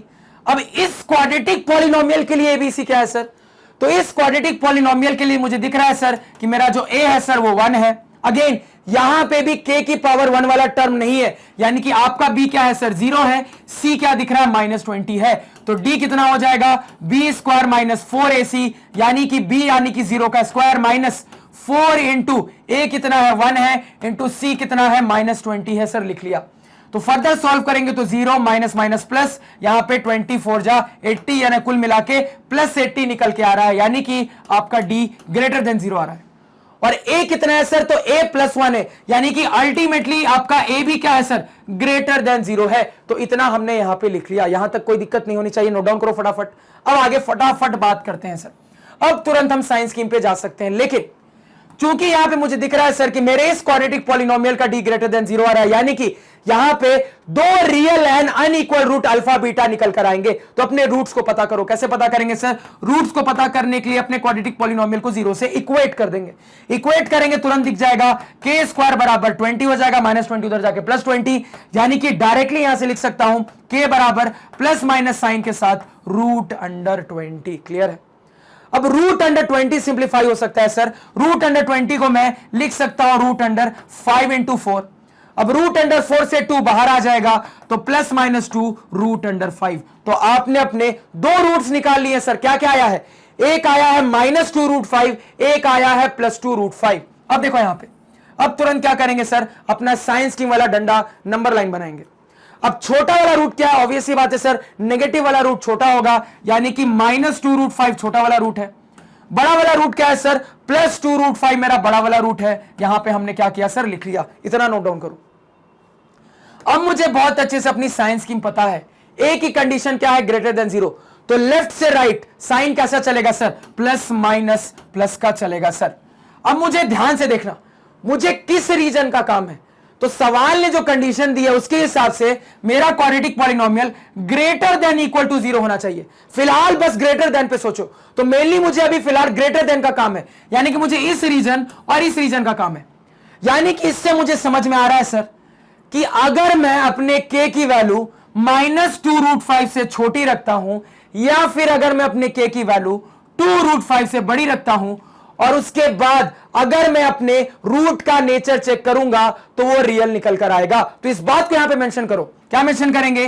कि अगर मैं अपने k की वैल्यू सर -2 √5 से छोटी रखता हूं, और इसी के साथ साथ एंड अगर मैं अपने k का वैल्यू सर 2 √5 से बड़ा रखता हूं, तो दोनों ही कंडीशन में मेरा जो क्वाड्रेटिक पॉलिनोमियल होगा सर वो ग्रेटर देन 0 होगा। क्या ये आंसर पूरा आंसर है सर? ये आंसर पूरा आंसर नहीं है, ये आपका आधा आंसर है। क्यों? क्योंकि इस कंडीशन में आपने सिर्फ अपने क्वाड्रेटिक पॉलिनोमियल के ग्रेटर देन 0 वाली कंडीशन, पॉजिटिव कंडीशन की बात की है, इक्वल टू की बात अभी नहीं हुई है। तो इक्वल टू 0 कब होगा? तो मुझे पता है सर कि मेरा क्वाड्रेटिक पॉलिनोमियल अपने रूट्स पे 0 के बराबर होता है, अपने जीरोस पे 0 के बराबर होता है। और जीरोस क्या है सर? तो जीरोस वाला पॉइंट है मेरा -2 √5 और 2 √5, यानी इन दो मेरे k की वैल्यू पे मेरा क्वाड्रेटिक पॉलिनोमियल 0 के बराबर हो जाएगा। यानी कि मुझे इन दोनों को भी अपने आंसर में इंक्लूड करना पड़ेगा। तो यहां पे भी एक इज इक्वल टू साइन देके इंक्लूड कर दिया, यहां पे भी एक इज इक्वल टू साइन देके इंक्लूड कर दिया।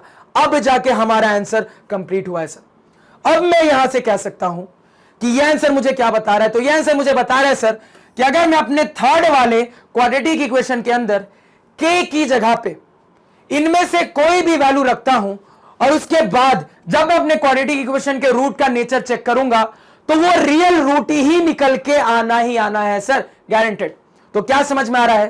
तो मुझे समझ में आ रहा है कि अगर मैं अपने क्वाड्रेटिक इक्वेशन के अंदर k की जगह पे इनमें से कोई भी रियल नंबर रखता हूं सर, तो मेरा जो रूट का नेचर आएगा वो रियल रूट का आएगा। तो क्या क्या रियल नंबर रख सकता हूं सर?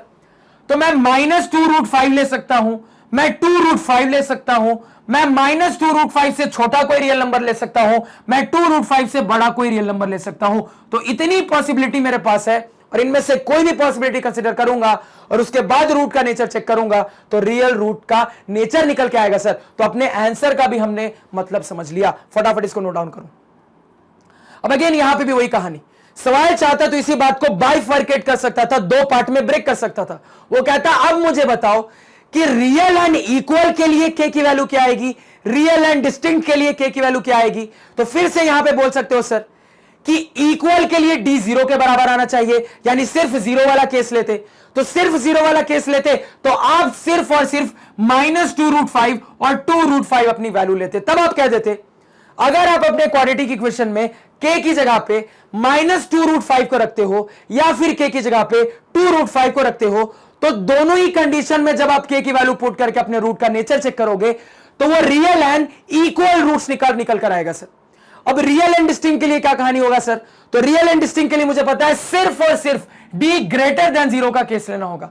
तो अगर सिर्फ d ग्रेटर देन 0 का केस लेंगे तब क्या आंसर बता देंगे सर? तब मेरा आंसर k लेस देन -2√5 का होगा एंड k ग्रेटर देन 2√5 का होगा। यानी कि अगर रियल एंड डिस्टिंक्ट की सिर्फ बात करता तब मैं कह देता सर कि अगर मैं अपनी k की जगह पे -2√5 से छोटा कोई रियल नंबर रखता हूं या फिर अगर मैं k की जगह पे 2√5 से बड़ा कोई रियल नंबर रखता हूं, तो दोनों ही कंडीशन में मेरे पास रियल एंड अनइक्वल रूट का केस बनेगा, मेरे पास रियल एंड डिस्टिंक्ट रूट का केस बनेगा। तो अगेन इस बात को भी अलग अलग करके आंसर क्या बताएंगे अपनी कॉपी पे मेंशन करो।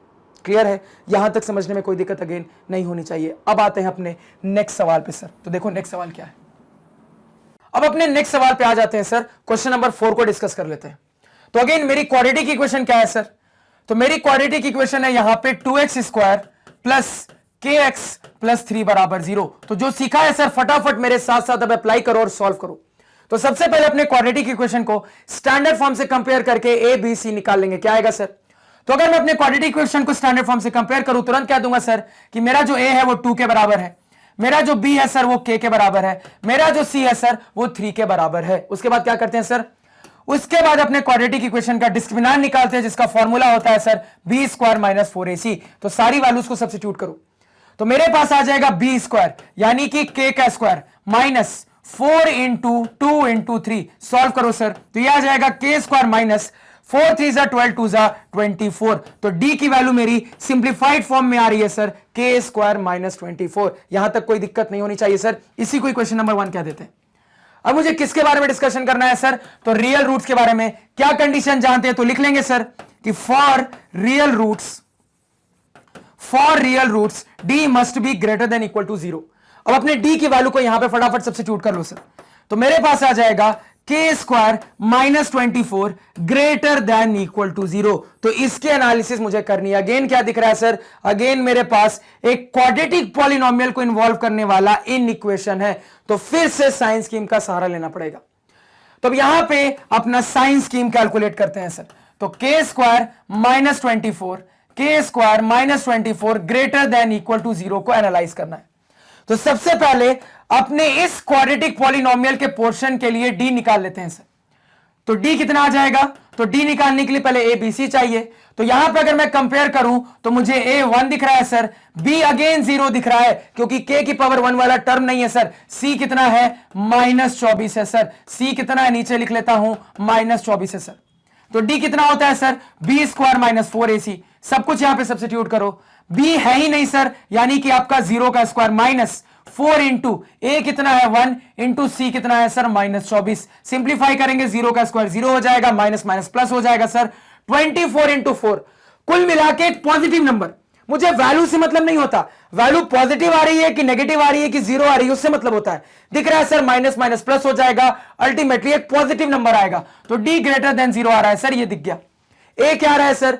तो a की वैल्यू +1 है यानी कि मुझे दिख रहा है सर a भी पॉजिटिव है। अब मुझे बहुत अच्छे से पता है कि साइन स्कीम के बारे में पता करने के लिए मुझे इन्हीं दो चीजों के बारे में पता करना होता है जो मैंने पता कर लिया है। फिलहाल इतना नोट डाउन करो। अब मैं आगे बात करूंगा सर।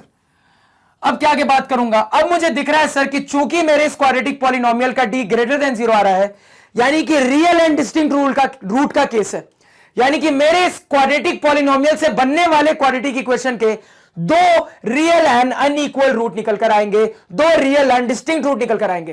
तो अपने रूट्स को निकालो सर, अपने अल्फा बीटा को निकालो। तो रूट्स क्या क्या हो जाएंगे सर यहां पे? तो अगर मैं अपने क्वाड्रेटिक पॉलिनोमियल को 0 से इक्वेट कर दूंगा तो मुझे अपने रूट्स पता चल जाएंगे और यहां पे मैं डायरेक्टली बोल सकता हूं सर k² बराबर 24, -24 उधर जाके +24। अब मैं लिख सकता हूं सर k बराबर प्लस माइनस साइन के साथ √24। क्या ये फर्दर सिंप्लीफाई हो सकता है? बिल्कुल हो सकता है सर। साइड में देख लेते हैं। तो 24 आपका हो गया 2 12 2 6 उसके बाद आपका 2 3 तो कुल मिला के क्या दिख रहा है सर?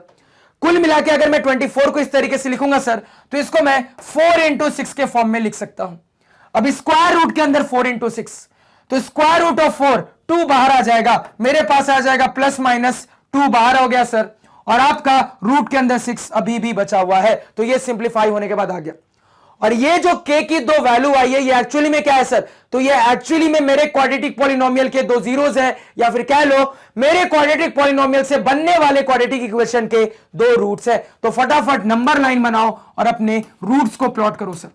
तो एक नेगेटिव वाला रूट, एक पॉजिटिव वाला रूट। ऑब्वियस सी बात है, नेगेटिव वाला रूट छोटा होगा, उसको यहां पे लिख लेंगे सर, यानी कि -2√6। पॉजिटिव वाला बड़ा होगा सर, उसको राइट की तरफ लिखेंगे, यानी कि +2√6। लिख लिया सर, इतना नोट डाउन करो। अब आगे क्या पता है सर? उसके बाद ए की मदद से साइन स्कीम दिखेंगे। अब ए क्या है? Greater than 0। तो ग्रेटर देन 0 के ए के लिए साइन स्कीम क्या जानते हैं सर? तो लेफ्ट से राइट की तरफ बढ़े तो प्लस माइनस प्लस का साइन स्कीम होता है सर, प्लस माइनस प्लस का साइन स्कीम होता है। अब मुझे कौन से रीजन की रिक्वायरमेंट है? तो मुझे कहा जा रहा है कि मेरा quadratic polynomial greater than equal to 0 होना चाहिए। फिलहाल ग्रेटर देन के लिए सोचते हैं, तो ग्रेटर देन का रीजन कौन दे रहा है सर? तो मुझे दिख रहा है कि यही दोनों मुझे ग्रेटर देन का रीजन दे रहे हैं। यानी कि मुझे समझ में आ रहा है सर कि अगर मैं k की जगह पे -2√6 से छोटा कोई रियल नंबर रखता हूं, या फिर अगर मैं k की जगह पे 2√6 से बड़ा कोई रियल नंबर रखता हूं, तो दोनों ही कंडीशन में मेरा जो क्वाड्रेटिक पॉलिनोमियल होगा सर, वो ग्रेटर देन 0 निकल कर आ जाएगा। तो इस बात को यहां पे लिख लो। तो यहां से मैं कह सकता हूं कि अगर मैं k की जगह पे -2√6 से छोटा कोई रियल नंबर रखता हूं, और इसी के साथ साथ यानी कि एंड, अगर मैं k की जगह पे 2√6 से बड़ा कोई रियल नंबर रखता हूं, तो दोनों ही कंडीशन में मेरा जो क्वाड्रेटिक पॉलिनोमियल होगा सर, वो ग्रेटर देन 0 निकल कर आ जाएगा। यानी कि k² - 24 पॉजिटिव निकल कर आ जाएगा सर, दोनों ही कंडीशन में। लेकिन ये हमारा आधा आंसर है सर, पूरा आंसर नहीं है। क्यों?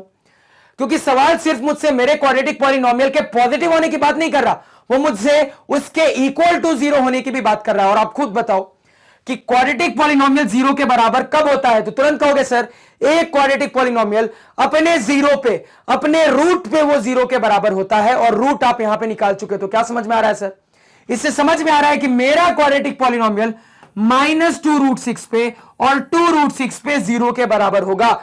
तो चूंकि आपको ग्रेटर देन इक्वल टू 0 की बात करनी है, तो आपको इन दोनों को भी अपने आंसर में इंक्लूड करना पड़ेगा। कैसे इंक्लूड करोगे? सिंपली सर, दोनों जगह इज इक्वल टू का साइन डाल देंगे। तो अब मुझे जो इंक्लूड करना था वो इंक्लूड हो गया। अब जाके मेरा आंसर कंप्लीट हुआ है, और ये मेरा फाइनल आंसर है।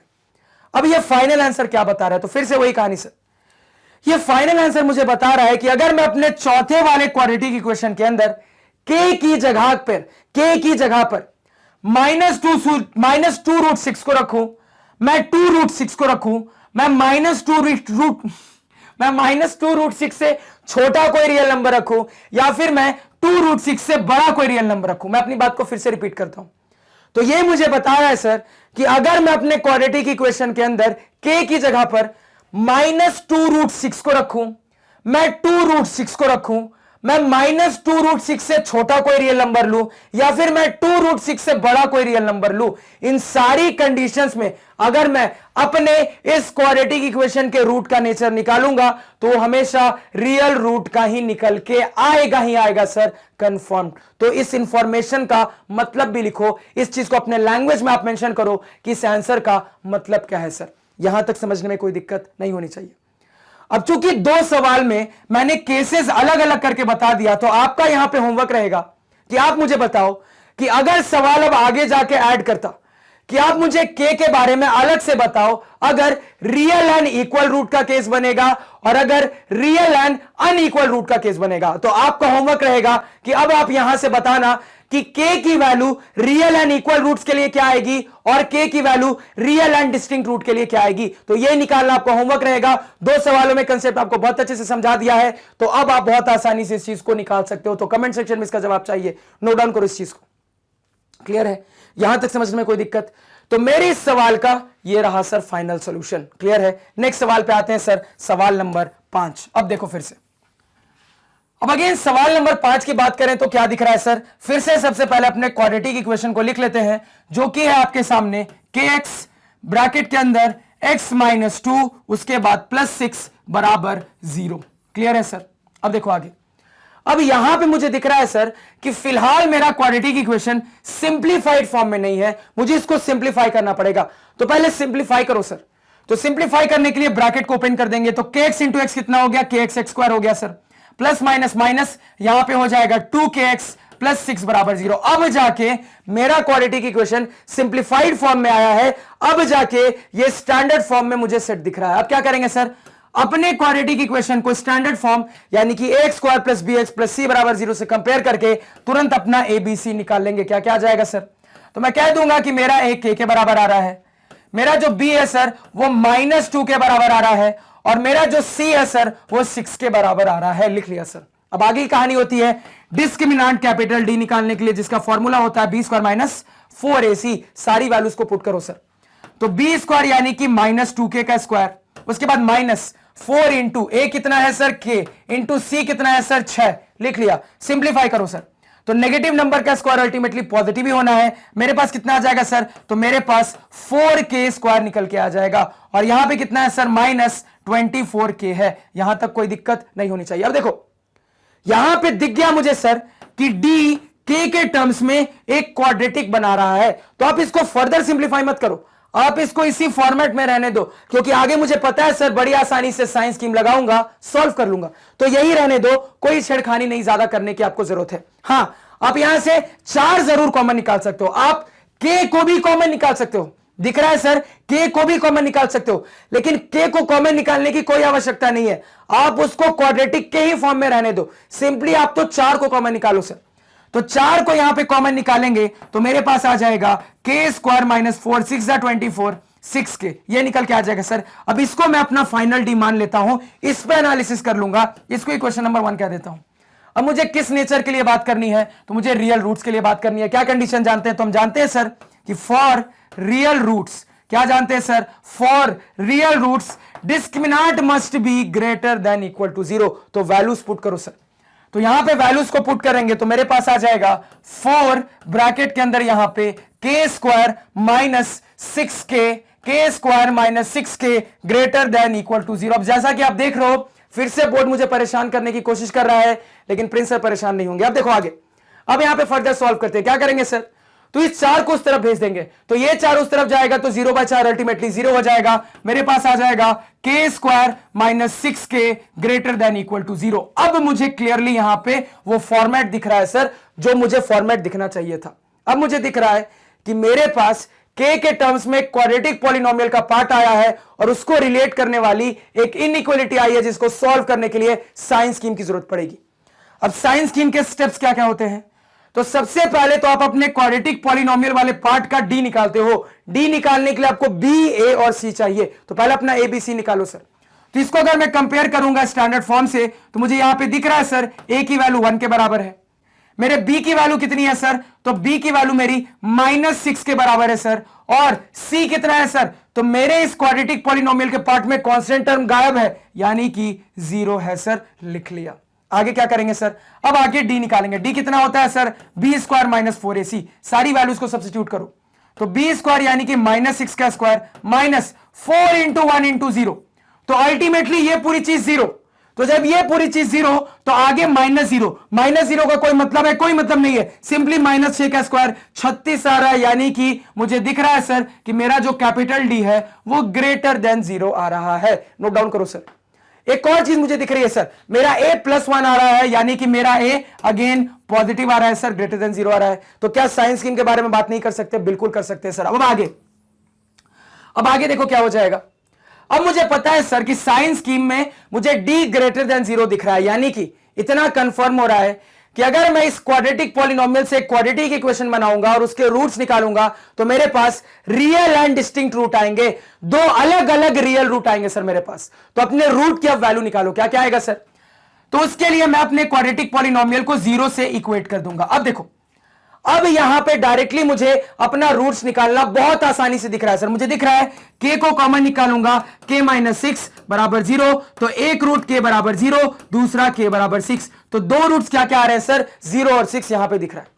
तो मेरे रूट्स क्या क्या है सर, 0 और 6। तो फटाक से अपने नंबर लाइन पे अपने दोनों रूट्स को प्लॉट कर लेते हैं। प्लॉट कर लिया सर। अब आगे की कहानी, अब क्या करना है सर, अब यहां पे मुझे दिख रहा है सर कि मेरा a ग्रेटर देन 0 है। तो स्कीम क्या जानते हैं, तो स्कीम ये कहती है कि अगर आपका a ग्रेटर देन 0 होता है तो लेफ्ट से राइट की तरफ प्लस माइनस प्लस का साइन स्कीम चलता है, प्लस माइनस प्लस का साइन स्कीम चलता है सर। अब आपको कौन सा रीजन लेना है, तो सवाल ने बता दिया है कि ये ग्रेटर देन 0 वाला रीजन आपको लेना है। तो ग्रेटर देन 0 वाला रीजन कौन सा है सर, ये रीजन और ये रीजन ग्रेटर देन 0 वाला रीजन। इसका क्या मतलब, इसका मतलब ये है कि अगर आप अपने k की वैल्यू 0 से कम रखते हो या फिर अगर आप अपने k की वैल्यू 6 से बड़ी रखते हो तो दोनों ही कंडीशन में आपका क्वाड्रेटिक पॉलिनोमियल पॉजिटिव निकल कर आएगा, वो ग्रेटर देन 0 निकल कर आएगा। इसी बात को यहां पे लिख लो। तो मुझे दिख रहा है सर कि अगर मैं अपने k की वैल्यू 0 से कम रखता हूं और अगर मैं इसी के साथ साथ अपने k की वैल्यू 6 से बड़ी रखता हूं सर, तो दोनों ही कंडीशन में मेरा जो क्वाड्रेटिक पॉलिनोमियल है ना सर, ये क्वाड्रेटिक पॉलिनोमियल पॉजिटिव निकल के आएगा, ये ग्रेटर देन 0 निकल कर आएगा। लेकिन ये आंसर मेरा फाइनल आंसर नहीं है, क्योंकि मुझे पता है सर कि मुझे सिर्फ ग्रेटर देन 0 की बात नहीं करनी, मुझे ग्रेटर देन इक्वल टू 0 की बात करनी है। तो इक्वल टू 0 की क्या कंडीशन होती है, तो मुझे बहुत अच्छे से पता है सर कि मेरा क्वाड्रेटिक पॉलिनोमियल अपने जीरोस पे, अपने रूट्स पे 0 के बराबर होता है, और रूट्स आपने निकाल लिए हैं क्या क्या सर, 0 और 6।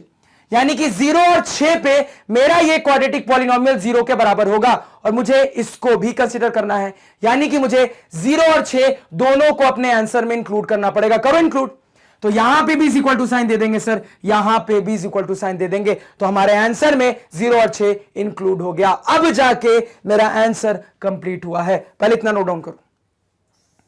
अब फिर से वही सवाल कि ये आंसर मुझे क्या बता रहा है, तो ये आंसर मुझे बता रहा है सर कि अगर मैं अपने 5वें नंबर के क्वाड्रेटिक इक्वेशन के अंदर k की जगह पे इनमें से कोई भी रियल नंबर रखता हूं और उसके बाद अपने रूट का नेचर निकालता हूं, तो वो रियल रूट का नेचर आएगा ही आएगा सर, गारंटेड, कंफर्म्ड।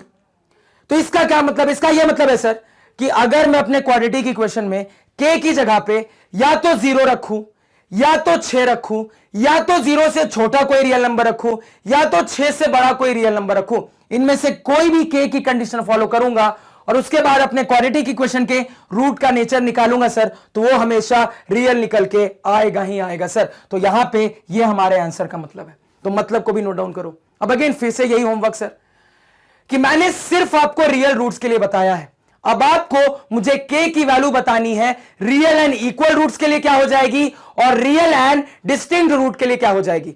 तो अब मैंने इसमें एक एड ऑन क्वेश्चन दे दिया है कि रियल एंड इक्वल रूट क्या कहता तब क्या आंसर बताते, रियल एंड डिस्टिंक्ट रूट क्या कहता तब आप k की वैल्यू क्या बताते। तो अगेन सबसे बनना चाहिए और आंसर मुझे कमेंट सेक्शन में चाहिए। तो होमवर्क को भी नोट डाउन करो। तो यहां पर हमारा सवाल नंबर 5 कंप्लीट होता है सर। अब सवाल नंबर 6 की बारी। अब देखो नेक्स्ट सवाल यहां पे क्या कह रहा है। तो ये रहा सर हमारा नेक्स्ट सवाल। अगेन सवाल की कहानी क्या है सर, तो मेरे पास अपना क्वाड्रेटिक इक्वेशन है x square minus 4kx plus k बराबर 0। सबसे पहले क्या करते हैं, अपने क्वाड्रेटिक इक्वेशन को standard form of quadratic equation यानी कि ax square plus bx plus c बराबर 0 से कंपेयर करके a b c निकाल लेते हैं सर। तो मुझे दिख रहा है मेरा a 1 के बराबर है, मेरा जो b है सर वो -4k के बराबर है, मेरा जो c है सर वो k के बराबर है। अब निकालते हैं डिस्क्रिमिनेंट कैपिटल D, जिसका फॉर्मूला होता है b स्क्वायर माइनस 4ac। तो सारी वैल्यूज को सब्स्टिट्यूट करो सर, b स्क्वायर यानी कि -4k का square minus 4 into 1 into k हो गया सर। फर्दर सिंप्लीफाई करते हैं, नेगेटिव नंबर का स्क्वायर अल्टीमेटली पॉजिटिव हो जाएगा सर। 4k स्क्वायर का क्या मतलब है, 16k स्क्वायर हो जाएगा सर, माइनस यहां पे 4k हो जाएगा सर। क्लियर है। अब यहां पे नंबर को कॉमन निकाल लेते हैं। मुझे पता है सर k को कॉमन निकालने की कोई जरूरत नहीं है, क्योंकि दिख रहा है k के टर्म्स में क्वाड्रेटिक आ रहा है, तो साइन स्कीम का सहारा ले लेंगे, काम हो जाएगा। सिर्फ आप अपने नंबर को थोड़ा कॉमन निकाल लो ताकि सॉल्यूशन करने में आसानी हो। तो नंबर क्या कॉमन हो रहा है सर, 4 हो रहा है, तो यहां से मैं लिख सकता हूं 4k स्क्वायर माइनस यहां से k। क्लियर है। अब यही मेरा d आ गया सर, इसको मुझे फर्दर सिंप्लीफाई करने की कोई आवश्यकता नहीं, इसको इक्वेशन नंबर 1 कह देंगे। अब मुझे रियल रूट्स के लिए बात करनी है, तो फॉर रियल रूट्स, देखो मेरे साथ साथ बनाया करो और बीच बीच में अब चेक करो कि मैं जो बना रहा हूं वो सर के आंसर से मैच कर रहा है कि नहीं। तो फॉर रियल रूट्स हम यहां पे जानते हैं sir d must be greater than equal to 0, तो d की वैल्यू को पुट करो। तो डी की वैल्यू को पुट करेंगे तो मेरे पास आ जाएगा 4 ब्रैकेट के अंदर यहां पे 4k² minus k greater than equal to 0 sir. अब इस 4 को उस तरफ भेज देंगे तो 0/4 अल्टीमेटली 0 हो जाएगा। मेरे पास आ जाएगा sir 4k² minus k greater than equal to 0, यानी जो भी एनालिसिस करनी है सर इसी पे करनी है। अब क्या करते हैं, अब मुझे दिख रहा है सर कि मेरे पास एक इनइक्वालिटी आई है जिसके अंदर एक क्वाड्रेटिक पॉलिनोमियल है, यानी कि साइन स्कीम का सहारा लेना पड़ेगा के बारे में पता करने के लिए। क्या प्रोसीजर होता है, तो सबसे पहले अपने क्वाड्रेटिक पॉलिनोमियल का डिस्क्रिमिनेंट निकालेंगे सर। तो अगर मैं इसको स्टैंडर्ड फॉर्म से कंपेयर करूं तो दिख रहा है a 4 के बराबर है, मुझे दिख रहा है b मेरा -1 के बराबर है, c गायब है यानी कि c 0 के बराबर है सर। क्लियर है, तो d कितना होता है b² - 4ac। अब ध्यान से सुनना, कुछ नहीं लिखूंगा, दिमाग में सॉल्व कर लूंगा। c 0 है तो b² - 4ac, तो 4ac वाला टर्म 0 हो जाएगा। तो क्या बचा आपके पास b² हमेशा पॉजिटिव आएगा ही आएगा, b नेगेटिव रहता पॉजिटिव रहता फर्क नहीं पड़ेगा, b² हमेशा पॉजिटिव आना है। तो अल्टीमेटली बिना सॉल्व किए कह सकता हूं कि दिख रहा है सर दिमाग में कि d > 0 आ रहा है इस कंडीशन के लिए। आगे अब a क्या दिख रहा है सर, तो a + 4 है, यानी कुल मिला के मुझे दिख रहा है सर a भी > 0, और मुझे पता है कि साइन स्कीम के लिए बस इन्हीं दो चीजों की जरूरत पड़ती है, दैट्स इट। अब आगे बात करेंगे सर। अब यहां पे जब फर्दर बात करें तो मुझे पता है सर कि चूंकि मेरे क्वाड्रेटिक पॉलिनोमियल से बनने वाले क्वाड्रेटिक इक्वेशन का d > 0 आ रहा है, यानी कि यहां पे सर दो रूट्स निकल कर आएंगे और दोनों रूट्स की वैल्यू अलग अलग होगी। और कैसे रूट सर, रियल रूट्स निकल कर आएंगे। मुझे दिख रहा है d > 0 है, यानी कि sir real and distinct root का केस है।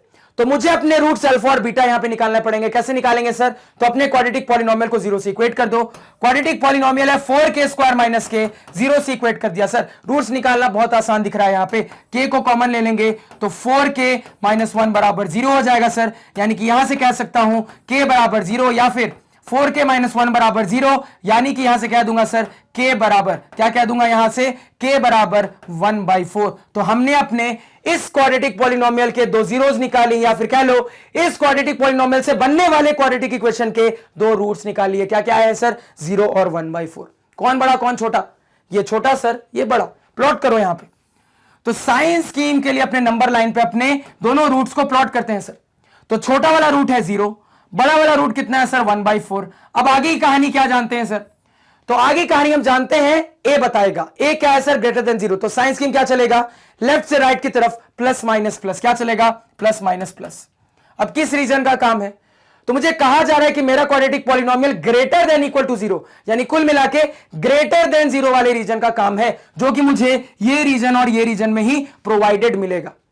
तो अब ये रीजन मुझे क्या बता रहा है, तो ये जो मैंने रीजन को सिलेक्ट किया ये मुझे बता रहा है सर कि अगर मैं अपने k की वैल्यू 0 से छोटा रखता हूं या फिर अगर मैं अपने k की वैल्यू 1/4 से बड़ा रखता हूं, तो दोनों ही कंडीशन में मेरा जो क्वाड्रेटिक पॉलिनोमियल होगा सर वो > 0 निकल कर आएगा, वो पॉजिटिव निकल कर आएगा सर। इसी बात को यहां पे लिख लेते हैं।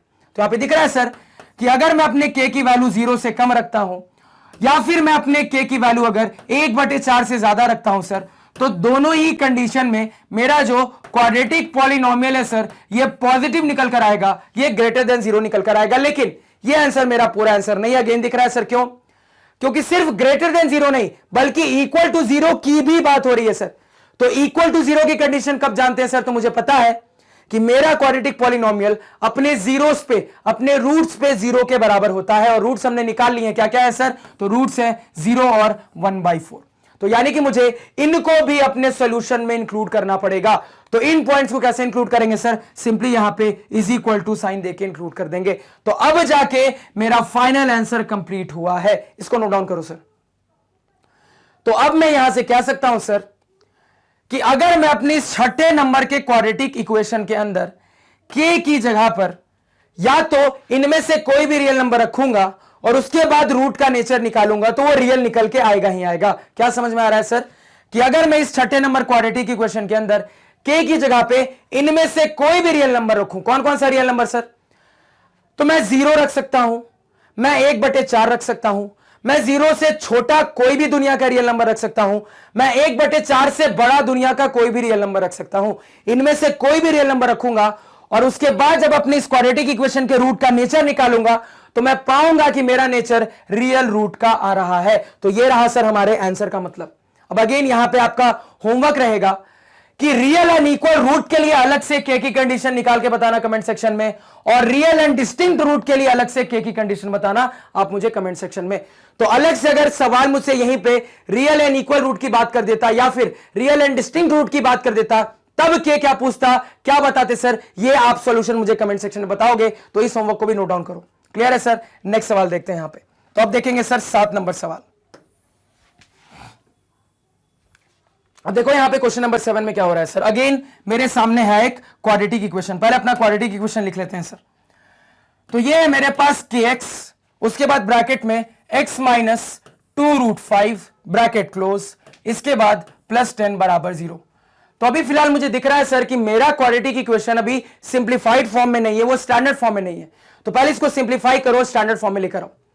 तो अगर मैं अपने क्वाड्रेटिक इक्वेशन को यहां पे सिंप्लीफाई करके स्टैंडर्ड फॉर्म में लाऊं तो क्या हो जाएगा सर, ब्रैकेट को खोलो, मेरे पास आ जाएगा kx इंटू एक्स यानी कि kx स्क्वायर, उसके बाद प्लस माइनस माइनस यहां पे आ जाएगा 2√5 इंटू के इंटू एक्स। क्लियर है? आगे कितना है सर, +10 बराबर 0।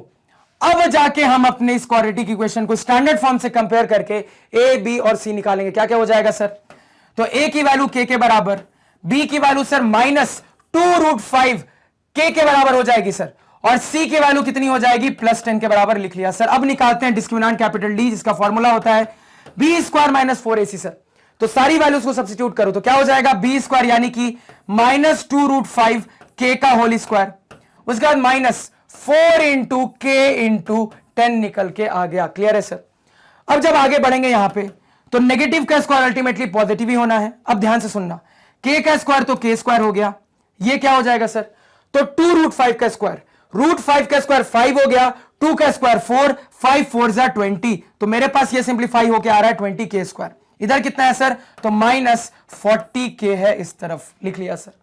अब मुझे पता है सर कि k कॉमन लेने का कोई मतलब नहीं है, आगे जाके आराम से साइंस स्कीम से बना सकते हैं। सिंपली नंबर कुछ कॉमन हो रहा है तो कॉमन ले लो, तो 20 कॉमन ले सकते हैं, ले लिया सर, बचा मेरे पास k² - 2 लिख लिया सर। तो यही हमारा d आ गया सिंप्लीफाइड फॉर्म में। इसको फर्दर सिंप्लीफाई करने की जरूरत नहीं, इसको क्वेश्चन नंबर 1 बना दिया। अब मुझे रियल रूट्स की बात करनी है तो लिखेंगे sir for real roots, for real roots. क्या कहानी हो जाएगी सर रियल रूट्स की, तो यहां से मैं कह दूंगा d must be greater than equal to 0। Clear है? अब d greater than equal to 0 तो पुट करो सर यहां पे, तो मेरे पास आ जाएगा 20 ब्रैकेट के अंदर यहां पे k² - 2 greater than equal to 0। अब मुझे यहां पे दिख रहा है सर, मैं 20 को उस तरह भेज दूंगा तो 0/20, 0 खत्म हो गया, मेरे पास बचा है k² - 2 greater than equal to 0। तो अब मुझे अपना साइंस स्कीम इसके लिए चेक करना है, क्योंकि मुझे दिख रहा है कि अब मेरे पास एक इन इक्वेशन आया है, और ये इन इक्वेशन एक क्वाड्रेटिक पॉलिनोमियल को इन्वॉल्व कर रहा है। तो अब आगे बात करते हैं सर। अब यहां पे क्या करेंगे सर, तो अब अपने इस क्वाड्रेटिक पॉलिनोमियल का d निकाल लेते हैं। तो d निकालने के लिए पहले मुझे इसको स्टैंडर्ड फॉर्म से कंपेयर करके a b और c निकालना होगा सर। तो a b और c क्या दिख रहा है, तो मुझे यहां पे दिख रहा है सर कि मेरा a 1 के बराबर है, मेरा b क्या है सर, तो मेरा b 0 के बराबर है, क्योंकि मेरे क्वाड्रेटिक पॉलिनोमियल के अंदर k की पावर 1 वाला टर्म है ही नहीं सर। मेरे क्वाड्रेटिक पॉलिनोमियल के अंदर k की पावर 1 वाला टर्म एब्सेंट है, इसी वजह से हमारा b क्या है सर, 0 है। c क्या दिख रहा है सर, तो c -2 के बराबर है। अब d का फॉर्मूला क्या होता है सर, b² - 4ac। सब कुछ यहां पे सब्स्टिट्यूट करो, तो b² यानी कि 0 का स्क्वायर -4 इंटू 1 इंटू -2। इसको सिंप्लीफाई करेंगे तो दिख रहा है सर 8 निकल के आ रहा है। तो d कितना आया सर, d 8 निकल के आ रहा है, यानी कि मुझे दिख रहा है सर मेरे d की वैल्यू ग्रेटर देन 0 निकल के आ रही है। a क्या आ रहा है सर, तो मेरे a की वैल्यू +1 है, यानी कुल मिला के मुझे यह भी ऑब्जर्व हो रहा है सर कि मेरा a भी ग्रेटर देन 0 है। और मुझे पता है कि साइंस स्कीम को एनालाइज करने के लिए मुझे अपने d और a की ही जरूरत पड़ती है, और हमने अपने d और a के बारे में इंफॉर्मेशन ऑलरेडी पता कर ली है। इतना नोट डाउन करो सर। अब आगे क्या करते हैं, अब मुझे दिख रहा है सर कि चूंकि मेरा जो d आ रहा है सर, ये d ग्रेटर देन 0 है। इसका मतलब यह है कि इस क्वाड्रेटिक पॉलिनोमियल से बनने वाले क्वाड्रेटिक इक्वेशन के 2 रूट्स निकल कर आएंगे, दोनों रियल होंगे और दोनों की वैल्यू अलग अलग होगी सर।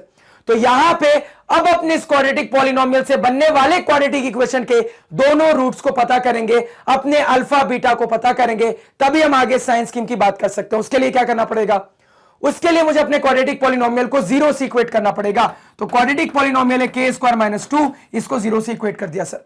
अब यहां से डायरेक्टली मैं अपने रूट्स बता सकता हूं, क्या क्या आ जाएंगे सर? तो -2 को उस तरफ भेज दो तो के स्क्वायर बराबर 2 हो जाएगा। तो यहां से मैं बता सकता हूं सर के बराबर +-√2। तो ये जो k की दो वैल्यू आई है सर, +√2 और -√2, यही क्या है? तो यही दो वैल्यू मेरे इस क्वाड्रेटिक पॉलिनोमियल से बनने वाले क्वाड्रेटिक इक्वेशन के दो रूट्स हैं सर। तो अपने रूट्स को फटाफट नंबर लाइन पे प्लॉट कर लेंगे। तो एक रूट आया है -√2, दूसरा आया है +√2। तो ऑब्वियस सी बात है सर, -√2 छोटा वाला रूट है और +√2 मेरा बड़ा वाला रूट है। तो दोनों रूट को प्रॉपर प्लेसमेंट के साथ अपने नंबर लाइन पे प्लॉट कर लिया। अब आगे की कहानी क्या जानते हैं सर? अब मुझे दिख रहा है सर कि मेरा a > 0 है। तो साइंस स्कीम कुछ इस तरीके से चलेगा सर, लेफ्ट से राइट की तरफ जाए तो प्लस माइनस प्लस की बात होगी, प्लस माइनस प्लस की बात होगी। अब मुझे कौन से रीजन का काम है सर? तो मुझे कहा जा रहा है कि मेरा quadratic polynomial greater than equal to 0 होना चाहिए। अभी फिलहाल सिर्फ ग्रेटर देन की बात करते हैं। तो ग्रेटर देन रीजन कहां दिख रही है सर? तो मुझे दिख रहा है ग्रेटर देन रीजन यहां पे है और यहां पे। इसका क्या मतलब है? इसका मतलब यह है सर कि अगर मैं अपनी k की वैल्यू -√2 से छोटा लेता हूं या फिर अगर मैं अपने k की वैल्यू √2 से बड़ा लेता हूं, तो दोनों ही कंडीशन में मेरा जो क्वाड्रेटिक पॉलिनोमियल होगा सर वो ग्रेटर देन 0 आएगा। मेरा क्वाड्रेटिक पॉलिनोमियल पॉजिटिव निकल कर आएगा सर। इसी बात को यहां पे लिख लो। तो यहां पे मुझे ऑब्जर्व हो रहा है सर कि अगर मैं अपने k की वैल्यू -√2 से छोटा लेता हूं या फिर अगर मैं अपने k की वैल्यू सर √2 से बड़ा लेता हूं, तो दोनों ही कंडीशन में मेरा जो क्वाड्रेटिक पॉलिनोमियल है सर वो ग्रेटर देन 0 आएगा, वो पॉजिटिव निकल के आएगा। यहां तक कोई दिक्कत नहीं होनी चाहिए सर। लेकिन ये आंसर मेरा आधा आंसर है सर, ये इनकंप्लीट आंसर है, ये कंप्लीट आंसर नहीं है। क्यों? क्योंकि अभी बस आपने अपने क्वाड्रेटिक पॉलिनोमियल के ग्रेटर देन 0 होने की बात की है, इक्वल टू 0 की बात नहीं की है। तो इक्वल टू 0 पे क्या बोल देंगे सर? तो मुझे बहुत अच्छे से पता है कि मेरा क्वाड्रेटिक पॉलिनोमियल अपने जीरोस पे, मेरा क्वाड्रेटिक पॉलिनोमियल अपने रूट्स पे 0 के बराबर होता है सर। और रूट्स क्या निकल के आए हैं? तो रूट्स आया है सर -√2 और √2, यानी कि मुझे इन दोनों को भी कंसीडर करना पड़ेगा। तो अगर इन दोनों को कंसीडर करेंगे तो किस तरीके से यहां पे चेंज करेंगे सर? कुछ नहीं करना है, सिंपली यहां पे भी एक इक्वल टू साइन डालना है, यहां पे भी एक इक्वल टू साइन डालना है। अब मैं कह सकता हूं कि मेरे क्वाड्रेटिक पॉलिनोमियल के ग्रेटर देन इक्वल टू 0 होने के लिए ये मेरे k का कंप्लीट सॉल्यूशन निकल के आ रहा है। सॉल्यूशन का मतलब क्या है सर? तो सॉल्यूशन मुझे यहां पे बता रहा है कि अगर मैं इस 7वें नंबर के क्वाड्रेटिक इक्वेशन के अंदर k की जगह पे इनमें से कोई भी रियल नंबर रखता हूं और उसके बाद अपने रूट का नेचर पता करूंगा सर, तो वो रियल रूट का नेचर निकल कर आएगा। इससे मुझे पता लगता है सर कि अगर मैं अपने इस 7वें नंबर क्वाड्रेटिक इक्वेशन के अंदर k की जगह पर इनमें से कोई भी रियल नंबर पुट करके अपने रूट का नेचर निकालता हूं, तो वो रियल रूट का केस निकल कर आएगा सर। तो क्या क्या रियल नंबर रख सकते हो सर आप k की जगह पे? तो आप k की जगह पे सर -√2 को रख सकते हो, आप √2 को रख सकते हो, आप -√2 से छोटा कोई भी दुनिया का रियल नंबर रख सकते हो, आप √2 से बड़ा दुनिया का कोई भी रियल नंबर रख सकते हो। तो इतनी सारी आपके पास पॉसिबिलिटी है सर। तो ये मेरे आंसर का मतलब रहा। अगेन यहां पे आपका होमवर्क रहेगा कि अगर यहीं पे सवाल आपको आगे कह देता कि रियल एंड इक्वल रूट्स के लिए k बताओ क्या होगा, रियल एंड डिस्टिंक्ट रूट के लिए k बताओ क्या होगा, तो ये दोनों के लिए आपको सॉल्व करके आंसर को कमेंट सेक्शन में बताना है। तो इस होमवर्क को भी नोट डाउन करो। इतना क्लियर है सर? अब इस 7वें नंबर सवाल के साथ कुछ होमवर्क्स आपको देंगे जिसको आप खुद सॉल्व करोगे सर। तो 7 तक हमने सॉल्व कर लिया है सर। 8 नंबर आपका होमवर्क रहेगा, 9 नंबर आपका होमवर्क रहेगा सर। 10 नंबर सवाल यहां पे रिपीटेड है, थोड़ा ध्यान दो, तो इसको बनाने की कोई जरूरत नहीं है। तो फिलहाल इन दोनों सवालों को नोट डाउन करो, फिर आगे भी बात करेंगे। कर लिया नोट डाउन? इसको पूरा नोट डाउन कर लिया, आगे भी होमवर्क देखते हैं सर। और भी कुछ होमवर्क है। अब ये रहा अगेन आपका होमवर्क सर। यहां पे क्या होमवर्क है? तो फिर से यहां पे भी सर आपके कुछ और होमवर्क्स है। आपका क्या होमवर्क रहेगा? तो आपका 11 नंबर होमवर्क रहेगा, आपका सर 12 नंबर सवाल होमवर्क रहेगा, 13 नंबर सवाल होमवर्क रहेगा, 14 नंबर सवाल होमवर्क रहेगा सर, 15 नंबर सवाल भी आपका होमवर्क रहेगा। अब 16 नंबर सवाल मैं सॉल्व करके दिखाऊंगा। अब 16 नंबर की कहानी यहां पे देखेंगे। पहले अपने होमवर्क को नोट डाउन करो। अब अपने सवाल को यहां पे सॉल्व करना स्टार्ट करते हैं सर। तो सबसे पहले अपने क्वाड्रेटिक इक्वेशन को लिख लेते हैं। तो क्या है सर हमारी क्वाड्रेटिक इक्वेशन? तो हमारी क्वाड्रेटिक इक्वेशन है 2x², उसके बाद प्लस kx माइनस 4 बराबर 0। अब किस तरीके से प्रोसीड करेंगे सर? तो सबसे पहले हम अपने क्वाड्रेटिक इक्वेशन को स्टैंडर्ड फॉर्म यानी कि ax² plus bx plus c बराबर 0 से कंपेयर करके a, b और c की वैल्यू निकाल लेते हैं। क्या क्या वैल्यू आ रही है सर? तो मुझे दिख रहा है कि मेरे a की वैल्यू 2 के बराबर, मेरे b की वैल्यू k के बराबर और मेरे c की वैल्यू -4 के बराबर आ रही है सर। आगे हम अपने इस क्वाड्रेटिक इक्वेशन का डिस्क्रिमिनेंट कैपिटल D निकालते हैं सर, जिसका फॉर्मूला होता है b² - 4ac। तो अपने a b c की वैल्यू को यहां पे सब्स्टिट्यूट करो सर, तो मेरे पास आ जाएगा k का स्क्वायर -4 × 2 × -4। सिंप्लीफाई करते हैं सर, मेरे पास आ जाएगा k² माइनस प्लस 4 4 जा 16 2 जा 32। तो हमने यहां पे अपना डिस्क्रिमिनेंट कैपिटल D निकाल लिया सर, इसी को क्वेश्चन नंबर 1 कह देंगे। अब मुझे पता है सर कि मुझे रियल रूट्स की बात करनी है, और रियल रूट की कंडीशन क्या होती है? तो मुझे पता है सर कि for real roots d must be greater than equal to 0। तो अपनी d की वैल्यू को यहां पे फटाफट सब्स्टिट्यूट करो सर, तो मेरे पास आ जाएगा k² plus 32 must be greater than equal to 0। यहां तक कोई दिक्कत नहीं होनी चाहिए सर। अब इस चीज को लिखने के लिए आपने इक्वेशन नंबर 1 का इस्तेमाल किया है, तो ब्रैकेट में लिख लेंगे सर फ्रॉम इक्वेशन नंबर 1। अब आगे, अब जितनी भी चीजें हैं सर वो यहीं से इंटरेस्टिंग होने वाली है, क्योंकि यहां से अब कुछ हट के आपको ऑब्जर्व होगा। क्या? तो ध्यान से सुनना। अब मुझे यहां पे दिख रहा है सर कि मेरे पास एक इन इक्वेशन आ गई है, मेरे पास एक इनइक्वालिटी आ गई है, जहां पे मुझे सॉल्व करके अपने k की वैल्यू निकाल ली है। और यहां पे जो इनइक्वालिटी आ रही है सर, इस इनइक्वालिटी के अंदर मुझे एक क्वाड्रेटिक पॉलिनोमियल स्पॉट हो रहा है, जो कि मुझे बता रहा है कि k निकालने के लिए मुझे साइन स्कीम का सहारा लेना पड़ेगा। अब आगे साइन स्कीम कैसे काम करता है? तो साइन स्कीम के लिए हम अपने क्वाड्रेटिक पॉलिनोमियल के पार्ट का डिस्क्रिमिनेंट निकालते हैं और उसका a का वैल्यू निकालते हैं सर। इन्हीं दोनों की मदद से हम अपने क्वाड्रेटिक पॉलिनोमियल के लिए साइन स्कीम को प्लॉट कर सकते हैं। तो निकालना स्टार्ट करो सर। तो सबसे पहले हम अपने इस क्वाड्रेटिक पॉलिनोमियल को स्टैंडर्ड फॉर्म से कंपेयर करके a b c निकालेंगे, तभी हम अपने क्वाड्रेटिक पॉलिनोमियल का डिस्क्रिमिनेंट निकाल पाएंगे सर। तो अगर मैं कंपेयर करूं तो मुझे दिख रहा है सर कि मेरा a 1 के बराबर है। b क्या दिख रहा है सर? तो मुझे दिख रहा है कि मेरे इस क्वाड्रेटिक पॉलिनोमियल में k की पावर 1 वाला एक भी टर्म नहीं है, यानी कि उसका कोफिशिएंट 0 होना चाहिए सर। c क्या है सर? तो c मेरा +32 के बराबर है, लिख लिया। अब मेरे डिस्क्रिमिनेंट का क्या फॉर्मूला होता है सर? तो ये होता है b² - 4ac। सारी वैल्यूज को सब्स्टिट्यूट करो। तो जब वैल्यूज को सब्स्टिट्यूट करेंगे सर, तो b² यानी कि 0 का स्क्वायर -4 इंटू a कितना है सर? 1 इंटू c कितना है सर? 32।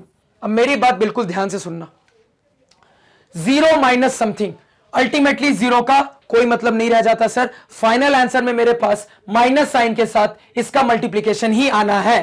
तो यहां पे क्या ऑब्जर्व हो रहा है?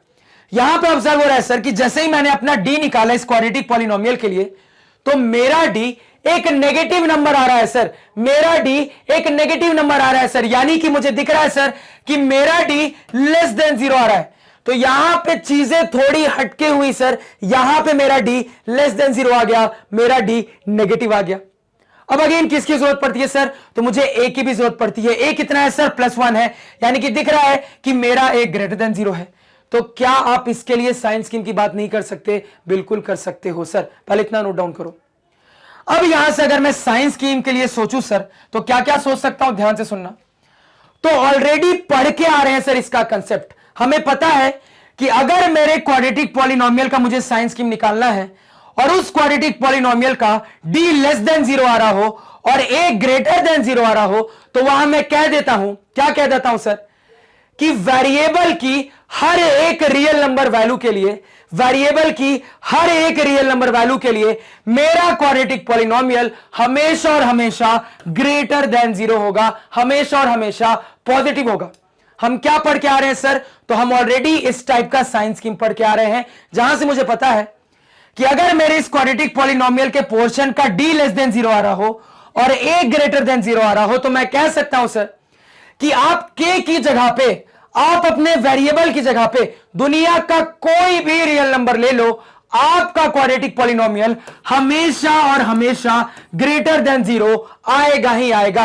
आपका क्वाड्रेटिक पॉलिनोमियल हमेशा और हमेशा ग्रेटर देन 0 आएगा ही आएगा, यानी कि आप k की जगह पे कोई भी रियल नंबर रख सकते हो अगर आपको अपने क्वाड्रेटिक पॉलिनोमियल को ग्रेटर देन 0 बनाना है सर। तो ग्रेटर देन 0 के लिए हमने k के बारे में पता कर लिया। क्या पता कर लिया sir? k can be any real number, k can be any real number.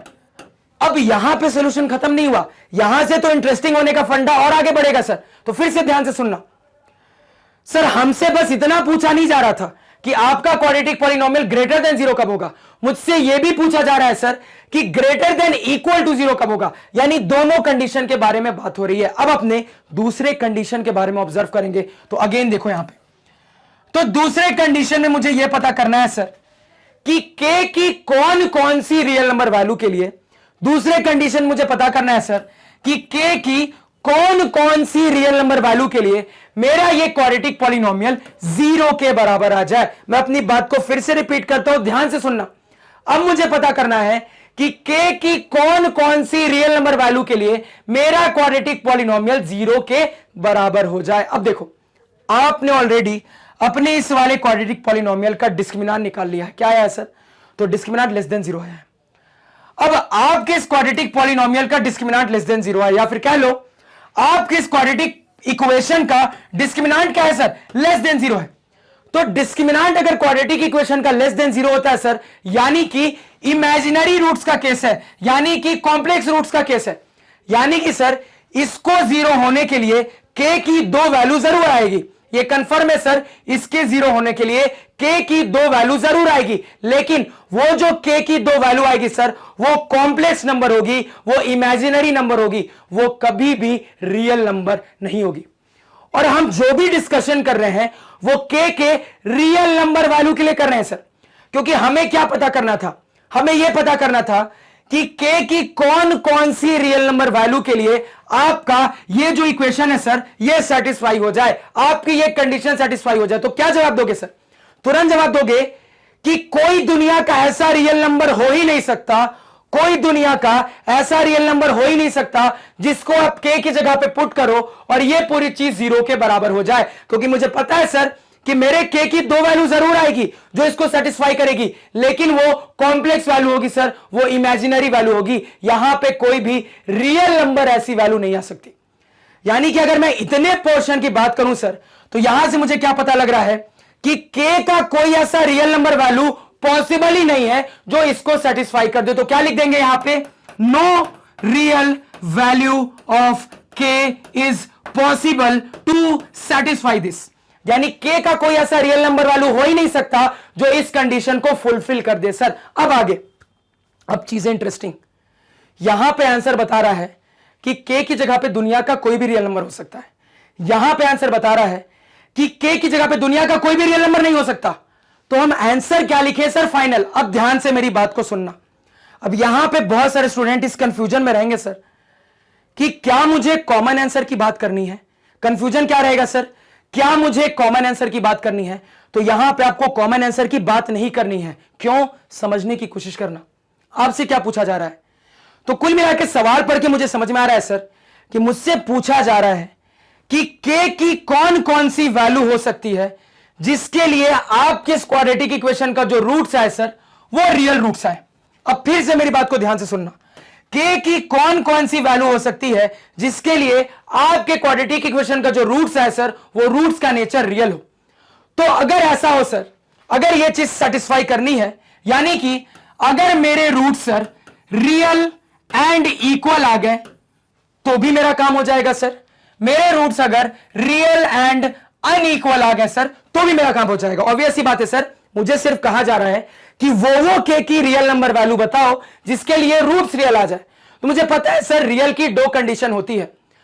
तो k की वो सारी वैल्यू भी एक्सेप्टेड है जिसके लिए रियल एंड इक्वल रूट्स आ जाए, k की वो सारी वैल्यू भी एक्सेप्टेड है सर जिसके लिए रियल एंड अनइक्वल आ जाए सर। अब आगे यहां पे ये वाला जो हमने केस डिस्कस किया वो कौन सा केस है सर? तो ये इक्वल टू 0 का केस है, यानी कि ये रियल एंड इक्वल वाला केस है। तो क्या दिख रहा है सर? तो मुझे समझ में आ रहा है यहां पे कि कोई ऐसा k पॉसिबल ही नहीं है, कोई ऐसा k पॉसिबल ही नहीं है सर जिसके लिए रियल एंड इक्वल की कंडीशन बन जाए। तो ये कंडीशन बन ही नहीं सकती सर। इसको देख के समझ में आ रहा है कि कोई ऐसा k का रियल नंबर वैल्यू हो ही नहीं सकता जिसके लिए ये वाली कंडीशन बन जाए, जिसके लिए रियल एंड इक्वल की कंडीशन बन जाए। तो कोई ऐसा k है ही नहीं जिसके लिए मेरे पास रियल एंड इक्वल रूट्स आ जाए। तो यानी कि ये कंडीशन तो नहीं अप्लाई हो सकती। क्या बचा मेरे पास रास्ता? तो मेरे पास बस एक रास्ता बचा है सर कि मैं वो सारा k बता दूं, मैं उसको वो सारा k बता दूं जिसके लिए रियल एंड अनइक्वल की कंडीशन फुलफिल हो जाए। क्यों? क्योंकि सिंपली कहा जा रहा है रियल रूट्स। तो real roots real and unequal भी हो सकती है, बिल्कुल हो सकती है सर, क्योंकि मैंने ऑब्जर्व किया कि इस पर्टिकुलर सवाल में रियल एंड इक्वल रूट तो आना पॉसिबल ही नहीं है सर। इस पर्टिकुलर सवाल में मुझे समझ में आ रहा है कि k की जगह पे कोई भी ऐसा रियल नंबर हो ही नहीं सकता जिसके लिए रियल एंड इक्वल रूट आ जाए। तो रियल एंड इक्वल रूट तो यहां पे पॉसिबल ही नहीं है। क्या चारा मेरे पास बचा है? मेरे पास सिर्फ रियल एंड अनइक्वल के केस को डिस्कस करना ही बचा है। यानी कि चूंकि यहां पे दोनों में से एक तो पॉसिबल ही नहीं है सर, यानी कि मैं जो भी आंसर बताऊंगा सिर्फ इसके लिए बताऊंगा, और इसके लिए आंसर निकाल चुके थे। क्या आ रहा था sir? k can be any real number. अब ऑब्वियस सी बात है, आप k की जगह पे, अब देखो यहां से तो फाइनल आंसर क्या बता दोगे सर? तो फाइनल आंसर देख के समझ में आ रहा है कि यह काम तो नहीं हो पाया, यानी इसको सॉल्व करने के लिए मैं बस यहां पे इस चीज का इस्तेमाल करूंगा, क्योंकि रियल एंड इक्वल आना तो पॉसिबल ही नहीं है। पॉसिबिलिटी किसकी है? रियल एंड अनइक्वल की पॉसिबिलिटी है। और ये पॉसिबिलिटी कब पॉसिबल है? तो तब पॉसिबल है अगर आप k की जगह पे दुनिया का कोई सा भी रियल नंबर ले लेते हो। तो फाइनल आंसर क्या कहूंगा सर? तो फाइनल आंसर यहां पे मैं कह दूंगा कि आप k की जगह पर दुनिया का कोई भी रियल नंबर ले लो, आपके रियल रूट्स आएंगे ही आएंगे। और उसमें भी आप ऑब्जर्व करोगे कि आपके जो रियल रूट्स आएंगे ना सर, वो रियल रूट्स एक्चुअली में रियल एंड अनइक्वल रूट्स आएंगे। तो ये जो लास्ट में बात बोली ध्यान से सुनना। तो यहां से ये समझ में आ रहा है सर कि यहां पे आप k की जगह पे दुनिया का कोई भी रियल नंबर रख लोगे और उसके बाद रूट का नेचर पता करोगे, तो आप ऑब्जर्व करोगे सर कि रियल रूट आएगा ही आएगा। और रियल रूट में भी किस टाइप का? तो रियल रूट में भी रियल एंड अनइक्वल का केस बनेगा, क्योंकि यहां पे रियल एंड इक्वल का केस तो नहीं बन पाया सर। ये क्लियर हुआ क्या होना चाहिए? आप चाहो तो चेक कर लो। आप k की जगह पे दुनिया का कोई भी रियल नंबर रख लो। आप k को 1 रखो, आप k को 0 रखो, 3 रखो, 4 रखो, 1000 रखो, 1 करोड़ रखो, -5/3 रखो, कुछ भी रख के आप घर में निकाल के देखना, आपके रूट का नेचर रियल आना ही आना है। और रियल में भी क्या आएगा? रियल एंड अनइक्वल आएगा। क्यों? क्योंकि मैंने ऑब्जर्व किया सर कि रियल एंड इक्वल का केस तो यहां पे पॉसिबल ही नहीं हो पाया। तो आप अपना फाइनल आंसर क्या बता दोगे? तो आप अपना फाइनल आंसर बता दोगे sir k can be any real number. तो आप सिंपली क्या स्टेटमेंट लिखोगे लास्ट में? Hence we can say that k can be any real number. तो आपका फाइनल आंसर क्या होगा सर? तो फाइनल आंसर हो जाएगा k can be any real number. तो बहुत अच्छा सवाल, बहुत इंपॉर्टेंट सवाल। इसको अच्छे से समझने की कोशिश करो। क्या क्या मैंने कहा, जरूरत पड़े तो एक बार और देखा, लेकिन समझने की कोशिश करना, क्योंकि यहां पे कॉमन सॉल्यूशन का फंडा नहीं है। यहां पे मेरी बात को समझो, यहां पे मैं क्या कह रहा हूं। ये हो जाएगा तो भी काम हो जाएगा, ये हो जाएगा तो भी काम हो जाएगा। बात को समझना। अगर मैं ये कर दूंगा तो भी मेरा काम हो जाएगा, ये कर दूंगा तो भी काम हो जाएगा। अभी तक जो सवाल देख रहे थे वहां पे ये दोनों ही हो जा रहे थे। तो ऑब्वियस सी बात है, इसके होने पे भी मेरा काम हो रहा है, इसके होने पे भी मेरा काम हो जा रहा है, और पिछले सवालों में दोनों ही हो जा रहे थे, तो दोनों का कंबाइंड आंसर बता दिया। लेकिन यहां पे एक चीज नहीं हो पाई, कोई दिक्कत नहीं है, एक चीज नहीं हो पा रही है, दूसरी तो हो पा रही है ना। और हम क्या जानते हैं, दोनों में से कोई एक भी हो जाएगा तो मेरा काम हो जाएगा। तो दोनों में से एक तो हो पा रहा है, एक नहीं हो पा रहा है, दूसरा तो हो पा रहा है ना। तो किसी एक के होने से अगर मेरा काम हो जा रहा है सर, तो किसी एक वाले ही सॉल्यूशन को तो यहां पे हम बता देंगे। तो ये बात आपको यहां पे समझना बहुत ज्यादा जरूरी है।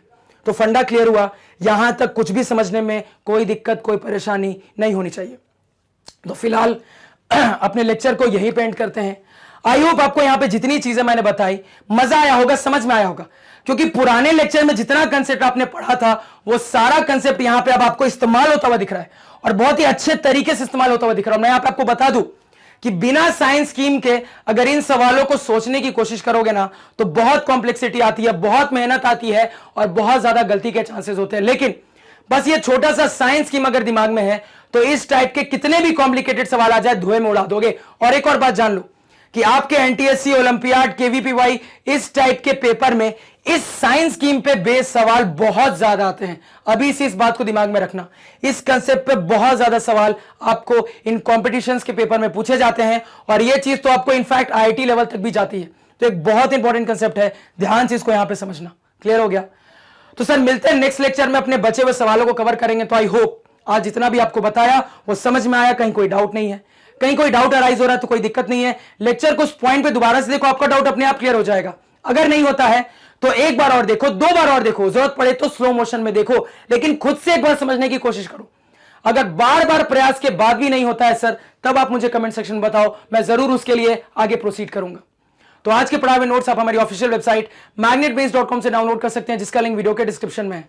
magnetbase.com पे आपको क्लास 4 से लेकर 12 तक सारे सब्जेक्ट्स और कोर्सेज मिल जाते हैं, वो भी सिस्टमैटिक ऑर्डर में अरेंज्ड। और यहां पे सारा होमवर्क सारे स्टूडेंट से बनना चाहिए और मुझे कमेंट सेक्शन में रिप्लाई चाहिए। तो मिलते हैं नेक्स्ट लेक्चर में, तब तक के लिए थैंक यू।